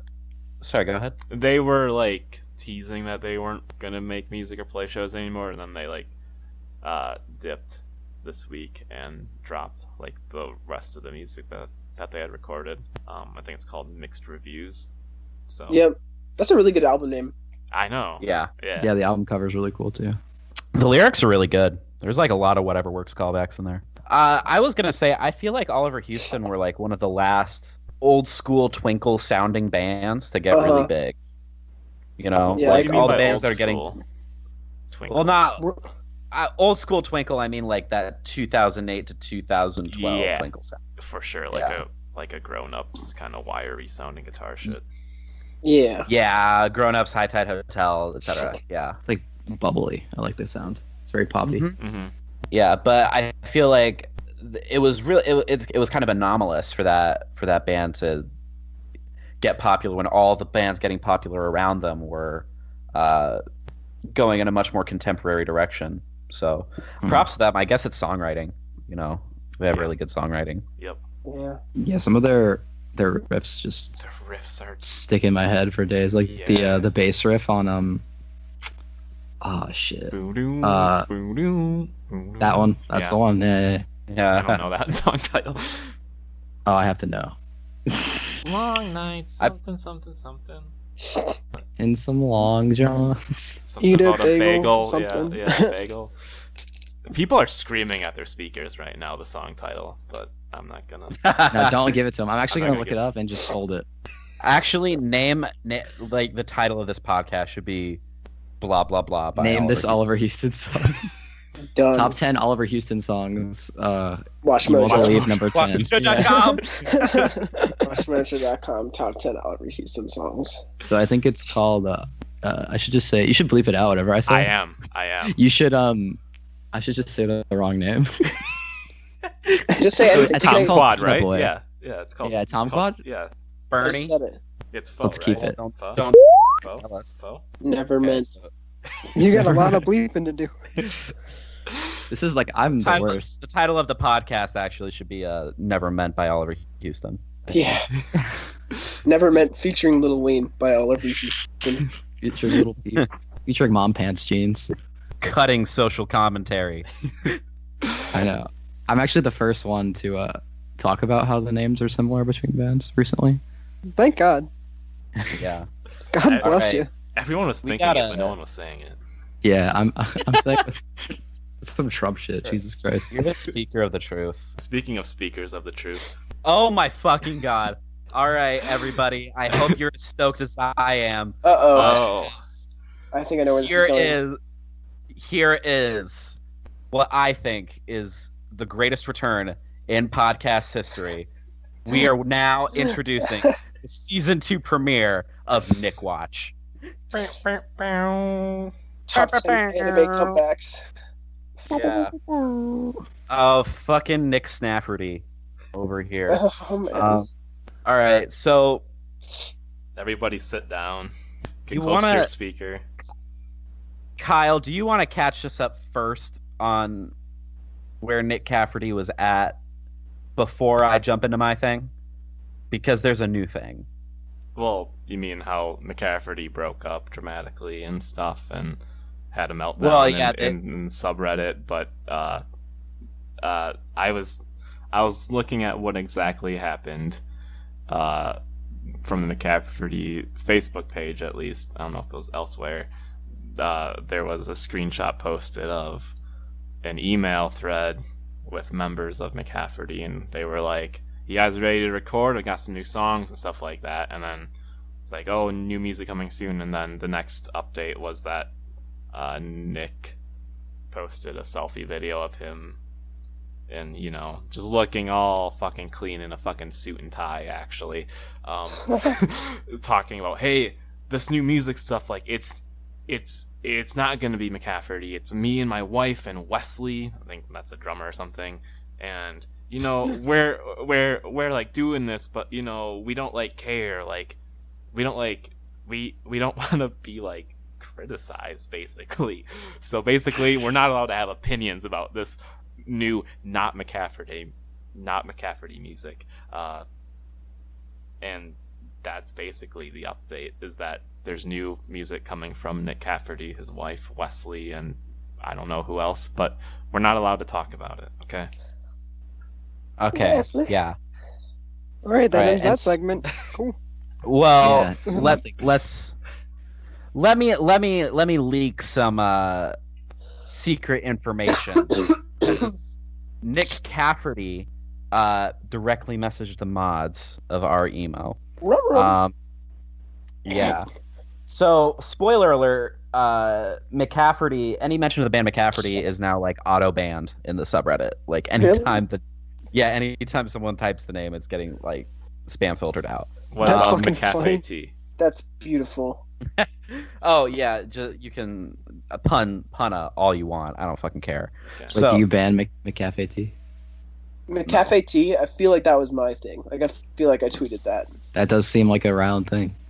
I'm okay with Mick Snafferty as well. That's my preferred insulting name. I also like how when people refer to social norms on Twitter, they like star out certain letters because of how frequently social norm searches their name on Twitter. Oh, jeez. Yeah. Social norms. That was like my first introduction to Twitter drama. Social norms got me into emo. Social norms, yeah. Y'all remember Alright. that label we were talking about a little while Oh ago? my god, no. This is cursed. This is Was cursed. that Go the ahead, social norm? Tell him. Tell him. It turns out all the stuff we cut out from the third row segment earlier is they are actually doing a reissue of No. every No. all nine social norms records. Dear our emo moderators, my name is Nicholas Hartcop, and I am from a band named McCafferty. I refuse to call him Hartcop. I want to start out my message by saying that I personally take responsibility for any conflict I have caused between people of the emo community regarding mentioning of the band or the music. That being said, I have taken a lot of time to disconnect myself from the social media and from music as a community entirely. I have made many mistakes in my life regarding words I have chosen to speak or the way I handle criticism, and I have been very, very wrong in the way I have done that, and I want to apologize. I am messaging because I am a person who wants to do good and help people in my life, and I suffer from extreme social anxiety.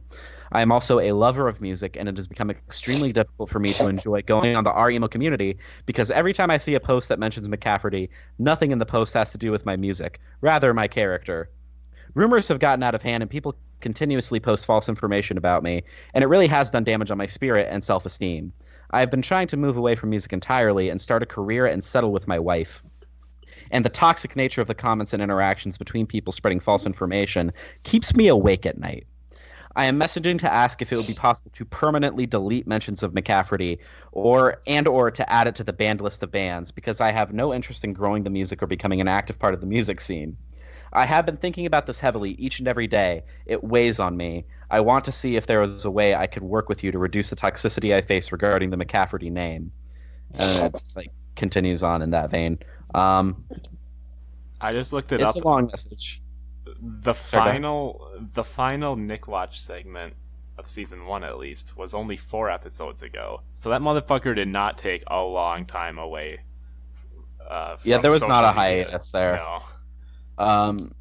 I mean, I banned him from our emo a long time ago. That was like months ago.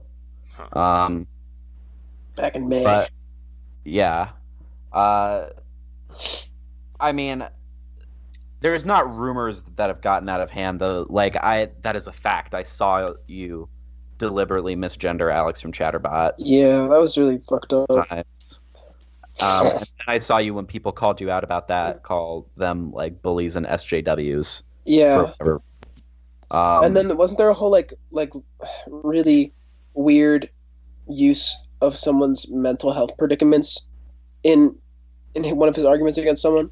Like he basically called someone handicapped or something like that. Like I don't remember that. I think maybe I might be misremembering, but I feel like it was in that same thread. It might have been. I very specifically just remember the Alex. Yeah. There were some more. Which is unpleasant. That alone is like enough to just make me want to fucking never hear about McCafferty again. Yeah.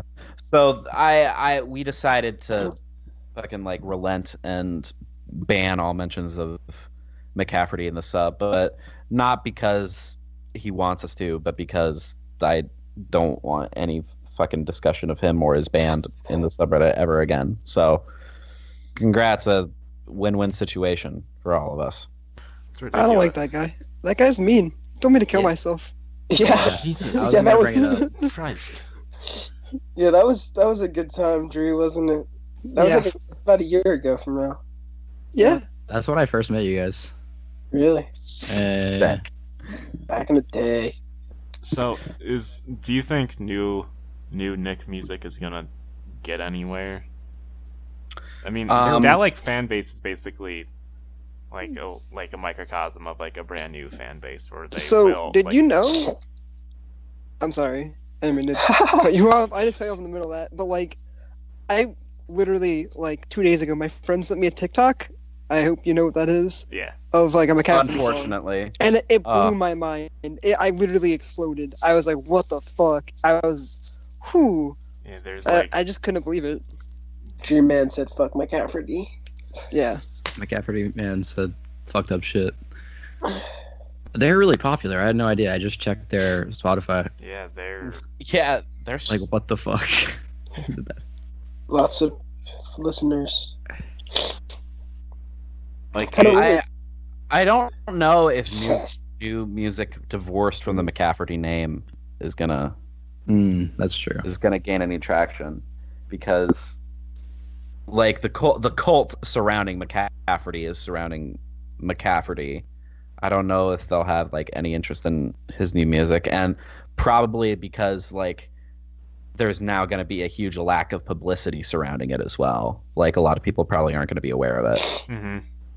You know, as opposed to McCafferty, which was, you know, that was a name that like people recognized. This new one is not going to have that name recognition, and not wanting it to be mentioned on our emo is like immediately going to take away a lot of the advertising potential. Yeah, but it's also like you already know this is gonna be promoted through the McCafferty channels, like exclusively. Like I seriously doubt there's gonna be like any little bit of starting over. It's just gonna be where I don't know. McCafferty fans are.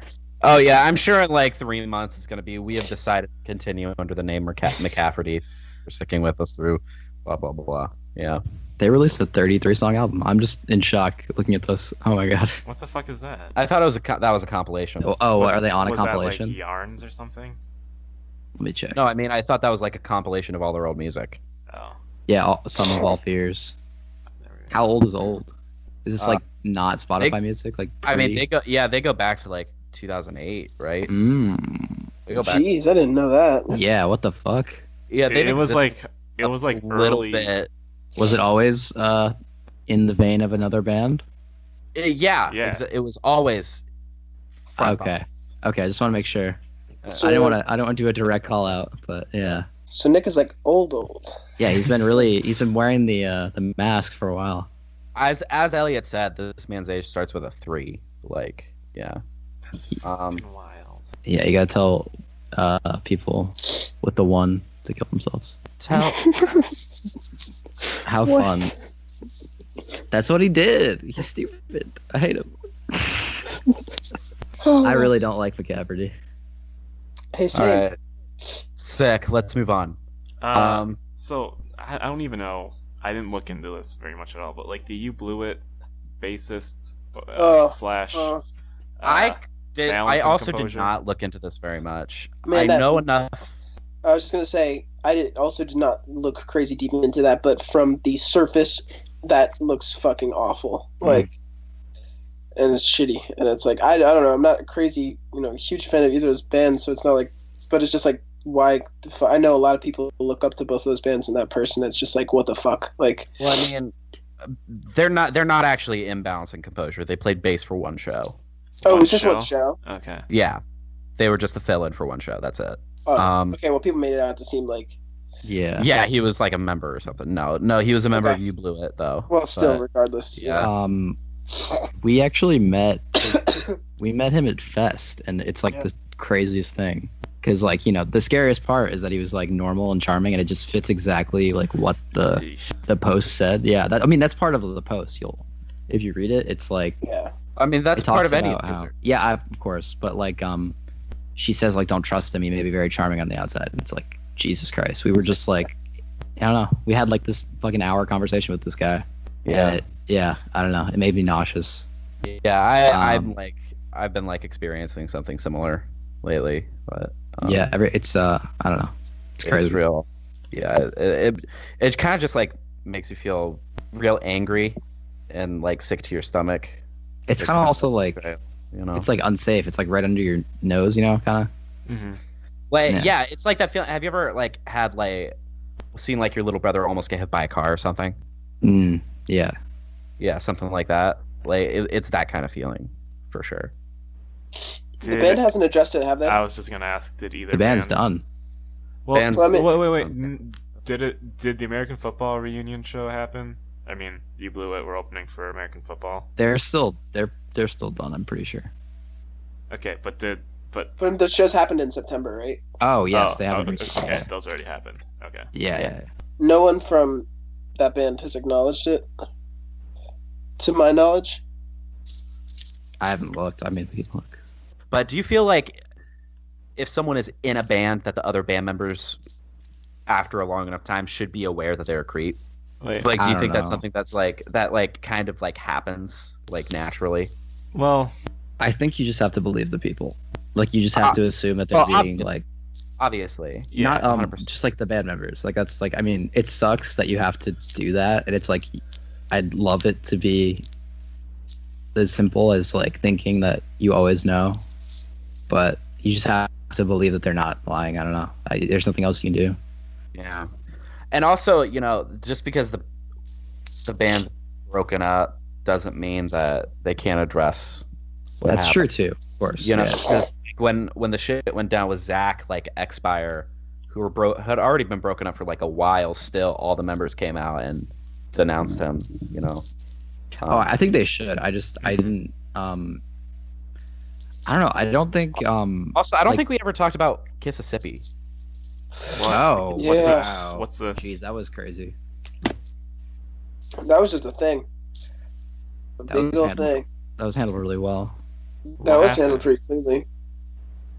Yeah, someone catch me up because what I saw was just Zoe's response on Twitter. So the original post, like, detailed. It was like a precise like description of everything wrong, right? Very like concise. And then it was not just that; it was like included like a plan of action for them to return to music if they chose to. It was like you cannot play music for a year. Like don't come to any shows in my city. And don't play here because you're not someone that we feel safe with in our area. And it was like very like to the point. I don't know. It got exactly what you wanted out of it. Like it wasn't this vague. Like a lot of times people get criticized because it's like you're calling out into the void almost, which is totally invalid of a criticism. But like, you know, if you can solve someone's problem with your thing, go ahead and do it. So she was very precise with like her demands from it. I don't know. It was just handled really well. Was this someone that abused Zoe? No, it was the No. Yeah. What? Oh, so the drummer. Sorry, I didn't realize that you like the extent to which you didn't know. Yeah, sorry. So the drummer was accused of like sexual coercion, I believe. I don't want to overstate or understate. More or less emotional abuse, right?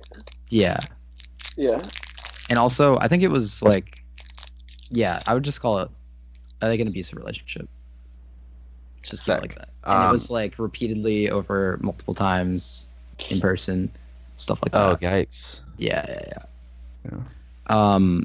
And the victim, like, that's what I was commenting on. Like, they were just they handled it very, like, well. I don't know. I'd never seen something like that before. Yeah. It's always kind of like everyone's scrambling for information about it, Mhm. but this was like kind of the exact opposite. Zoe's response was really good. Yeah. Her response was good. I saw that. I think Mississippi has had the best response a band could have to allegations next to Remo Drive. I thought Remo Drive's response was like the best one I've seen. Yeah. I still don't know what happened with that. I just That was Essentially- the bassist got called out, and then he responded with like, "Actually, this isn't all true, right?" Yeah, the bassist responded with like, Basically, was like, I have receipts that like. yeah, You the bassist was like, I have receipts. you're This also is, this is a yeah. flip of the situation. You emotionally abused me, in fact, and like literally in his response, he was like, I have like literally been through like so much therapy trying to get over like what you did. But was That's also fine. like very delicate and like seemed very. It was very direct as well. Yeah. Yeah, It was also that's very, probably the like, best word to empathetic, describe it. too. Yeah, that's definitely the thing I respect most about like responses in these situations is being direct and like not dancing around responsibility as well. You know, like responsibility gets assigned. I think that's what's most important. As far as You Blew It goes, I don't know how much we can really comment on it because the band hasn't responded. Yeah, that's very disheartening. It's just like it's been over a week, right? I think Yeah, so. a little Yeah, bit. it was like before almost- Thanksgiving. Yeah, I think it's almost near. So it's like, I don't know. It seems like, I don't know. It's always weird when bands break up and shit like that comes out like very close after. It makes you think about why they broke up or why they stopped playing music. Yeah. I don't know. Tanner doesn't really associate himself with You Blew It at all. Like he doesn't play their songs live and stuff like that. I don't know. Well, word. Yeah, that was like what my mindset was coming into it. But yeah, like the band should still do it. Just because you separated yourself from it doesn't mean you're like not. Like just because your past is still your past, just because you don't want your future to be about it. It's true. Yeah. Yeah. All right. And then the last thing would basically be, not, it's like news, but not news at all. Do you pronounce it Circe? Cersei. Cersei? Okay. Yeah. Earlier this week, we're like, new album's dropping on Friday. And then the new album was a live thing from their final show ever. Huh. finessed. Fucking right. So like that was kind of frustrating because I was fucking anticipating a new Cersei record, and it's a live thing, and I haven't even listened to it yet. I have not listened to the new live thing, but I just thought it was super fucking sick that they were just like, yeah, let's drop it on Friday, and then they did. Yeah. I also they also on their Facebook they said something like, if Bam Margera lets us play a show at his house, we'll get back together. Which is sick. We need more Jackass and Viva La Bam fans and emo. 100%. So yeah, that's news but not news. And I don't know. Did we miss anything? I was trying. You guys want to talk about Fest? Is that an overrated experience? No, I think it was pretty sick. I don't know about you guys. I had a weird Fest experience. It was good though. I just got high every day, like fucking Yeah, ridiculously me and high. Yeah. G kind of go. Yeah, we kept on getting way too high. Like That got was my engaged. fest. that was our Fest. It wasn't. Oh, yeah. It's our George got Fest. engaged. That was I got wild. engaged. Yeah, You got it was engaged? pretty fun. Yeah, Well, congrats. What else happened? Us getting higher was like way more important than George getting engaged. Me and, Yeah, yeah, me and Dree found this great McDonald's. That's true. It Best was like, McDonald's to take a shit in, the one on Main Street. and hit the pen in the bathroom. Right. So my vision of Fest pre getting into emo was just all of the fucking orgcore bands that played there, and it's like 30-year-olds with beards. Like, is that still a thing, or is it Yeah. or is it now like a younger person's venture? I feel like it has to be like a mixture of the two. Yeah. Yeah, Is there's something for is both that- of those scenes there. Yeah. Like there is a lot of just like the DIY CI wave and like, you know, just the up and coming younger, what those kids would call sparkle punk bands and shit like that, just booing it. And then there's also just fucking old head bands that play one reunion show at Fest a year, you know? Yeah. yeah, like Days of Days played, but there's also, I don't know, the most, which is like the art jazz band. So it's like the whole range. Yeah, it's just a ton of bands and a ton of venues. It's a great music experience. Like, just like from a show standpoint, it was one of the best weekends of my life. Like, I got to see most of my favorite bands, and it was just like pretty sick. But our like experience was kind of cursed from like a living standpoint, kind of. You know, the I don't- fucking the bugs, the Well, swamp flies. Everything. I don't know if you guys agree, but like the Airbnb that we stayed at was like kind of cursed. Yeah, it was shit. The car crash. Oh god. Yeah, Oh god. there was Shouts like out. shouts out, Shouts out. Rest in peace, side door. side door, side door. Side door Um, records. Yeah, it was a little fun. It was great. You know, all those bands are great. We got to see a lot of cool, really fucking cool people. Yeah, it was cool meeting a lot of people I met or I knew on the internet, and then meeting in Yeah. person, Oh yeah. like Jord. Like Yeah. meeting Jord was right. really Yeah, cool. Jordy was the first time I met either of them, and you know, always good to hang with the Chatterbot fam and really anybody that you know we interact with. It is true that most people from DIY are there, and you do get to hang with them and get your cool time. So it's like, it's fun, and I don't know. I think it's worth it. Yeah. It's definitely worth it. I would do it a little bit differently next year, though. Yeah, I'd say really prioritize being close to the venues. Yeah, that Oh, was If you do go. for sure. We were 30 minutes away. It was fucking hell. If we forgot something, it literally was an hour. Jesus. yeah. Yeah, it was not fun. Fuck. Those car Game- rides. Yeah. Gainesville as like a city fucking sucks. Like I absolutely hate Florida. I kind of Yeah, I feel shit like is so everything in flat. Florida is very spread out. Me and Drew were so like spaced out on the fact that Florida is just so flat, or at least it's like Gainesville actually was. flat. It was like So Can't flat. stress this. That Like- the highest bump is like 10 feet. we were looking down this street and it was just flat for days, and And it's also really fucking big. Like if a band tours Florida, that takes 10 days. Yeah. You know? right, Mm, it's like a Cali thing. It's just like you can play like 8 different places. yeah. It's I don't know. Gainesville's one of the cooler cities, so that's fucked.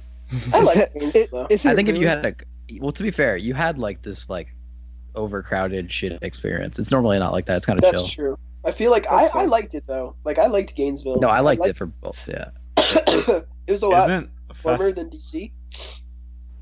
What were you gonna say? I said, isn't Fest always the weekend that like all of the college goes to a different city in Florida for like a football game? I think so. So it's like usually just like a shitty college town or something like that. But Yeah, it's like a dry college. It's a pretty cool college town. oh, okay. I'm gonna say fuck the Gators. Yeah. Yeah, Fuck I the don't know Gators. anything about that, but also fuck them. Orlando's cool too, though. So Florida's not that bad. But I mean, if you take it as a whole, I agree. Never been to Fuck Florida. Fuck this flat ass state. Yeah, it's so fucking flat. Yo, if you take anything away from this podcast, Florida's flat. Florida, Especially when you're high, it's like all you can think about is how Yeah. flat Podcast Florida title. is. yeah. Florida is flat. I'm Tom sober Clark. and I still think about it like often. We were talking about that recently, right? Oh my god, I can't believe this is a topic of We conversation. were talking about it at the last. Y'all remember episode. how flat Florida was? Did you remember Well, yeah. talking about how flat Florida was?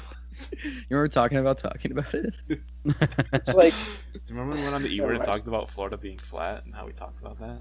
This is all I've known my entire life. I've never seen mountains. Episode 21 of the E-word. Remember that time the E-word talking about how flat Florida is, featuring Dree and Jord of Third Row Records and Ryland of Origami Side Angel. Records. Thank you.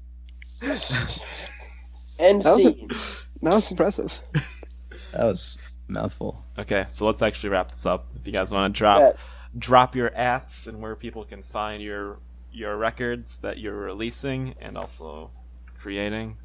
You guys both have records, so talk about them and where people can buy them.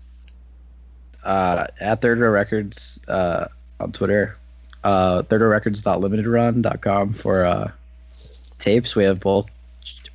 We have just Japan up right now. I think we're gonna do something with a couple Marietta tapes. We got a couple extra. Yeah. We'll probably make an announcement on Twitter. Yeah, that's about it. Word. You already know, at Origami Angel DC on Twitter and Instagram, and origamiangel.bandcamp.com. You can find all our music there. We have a lot of releases planned for the next, several months. I think it's sick. We're gonna have a lot of cool music out. A lot of fun physicals are gonna be announced too. We don't really have many physicals of our latest EP doing the most because of reasons like they sold out or whatever. We still got vinyl. Humble brag. Yeah. Odd one. Sorry. We might stock up on another tape pressing of doing the most at some point. That'd be pretty cool, but we're looking forward right now. Yeah, and like I said, Origami Angel DC on Twitter if you want to see these flames tweets every once in a while, whenever I get the mood to tweet one of the best things you'll ever see. So, yeah. Bring your welding masks. Ellie, where can people follow you between episodes? Between episodes, people can find me on Twitter at You Don't Need Maps. They can find me writing on No Echo. They can find me on Facebook. Friend request me, facebook.com/You Don't Need Maps. And they can read my blog, You Don't Need Maps.wordpress.com. Fuck. Well, I ruined my streak earlier with the incredibly long episode title. Yeah. Yeah. And also follow the E-word on Twitter. So At you the can E-word podcast. Yeah, at the E-word podcast. So you can unfollow us when you disagree with one of my takes. Yeah, And E-word, also follow us on Twitter and not listen to the podcast. which is 300 of you easily. Yeah. Yeah, the E-word podcast on Twitter, the E-word podcast on Instagram. There's a Facebook page. Oh, there is going to be, if it's not up already, there will be a Facebook group. We get a lot of DMs of people like, how can I get involved with the podcast? And I don't know what to offer up, so I'm just gonna say, if you want to just be a part of a constant conversation, here's gonna be a Facebook group. Find our social media and we'll throw it out there on that, because I don't know if you can It's probably gonna have to be like a closed group or something. I don't know. I don't know how Facebook groups really work because I'm not involved with any. But it's gonna be a welcoming, not intimidating Facebook group, because I think Ellie, you agreed that most Facebook groups are kind of intense and and move very fast and stuff, and not gonna be the vibe. Ours will be small and intimate and welcoming. I think. Yeah. But anyways, the only place you can follow me is Instagram at nothingfeelsgucci. Anything else for the That's podcast? a good name. Yeah, it's really good. Thanks. Oh, finally, people are commenting on it again. That's so sick. Can we name our next record that? Yeah, but it has to be at Nothing Feels Gucci. That say less. Ryland, Jord, Dree, thanks for coming on the podcast. Yeah. Of course. Thanks for having this us. was a really, really great thank you. episode. I'm super stoked on it. Yeah, this was fun. That's Thanks for where I doing would- the editing. Yeah. Yeah. Yeah, That's it's a where I would lot. fade out. Jesus Christ. Yeah.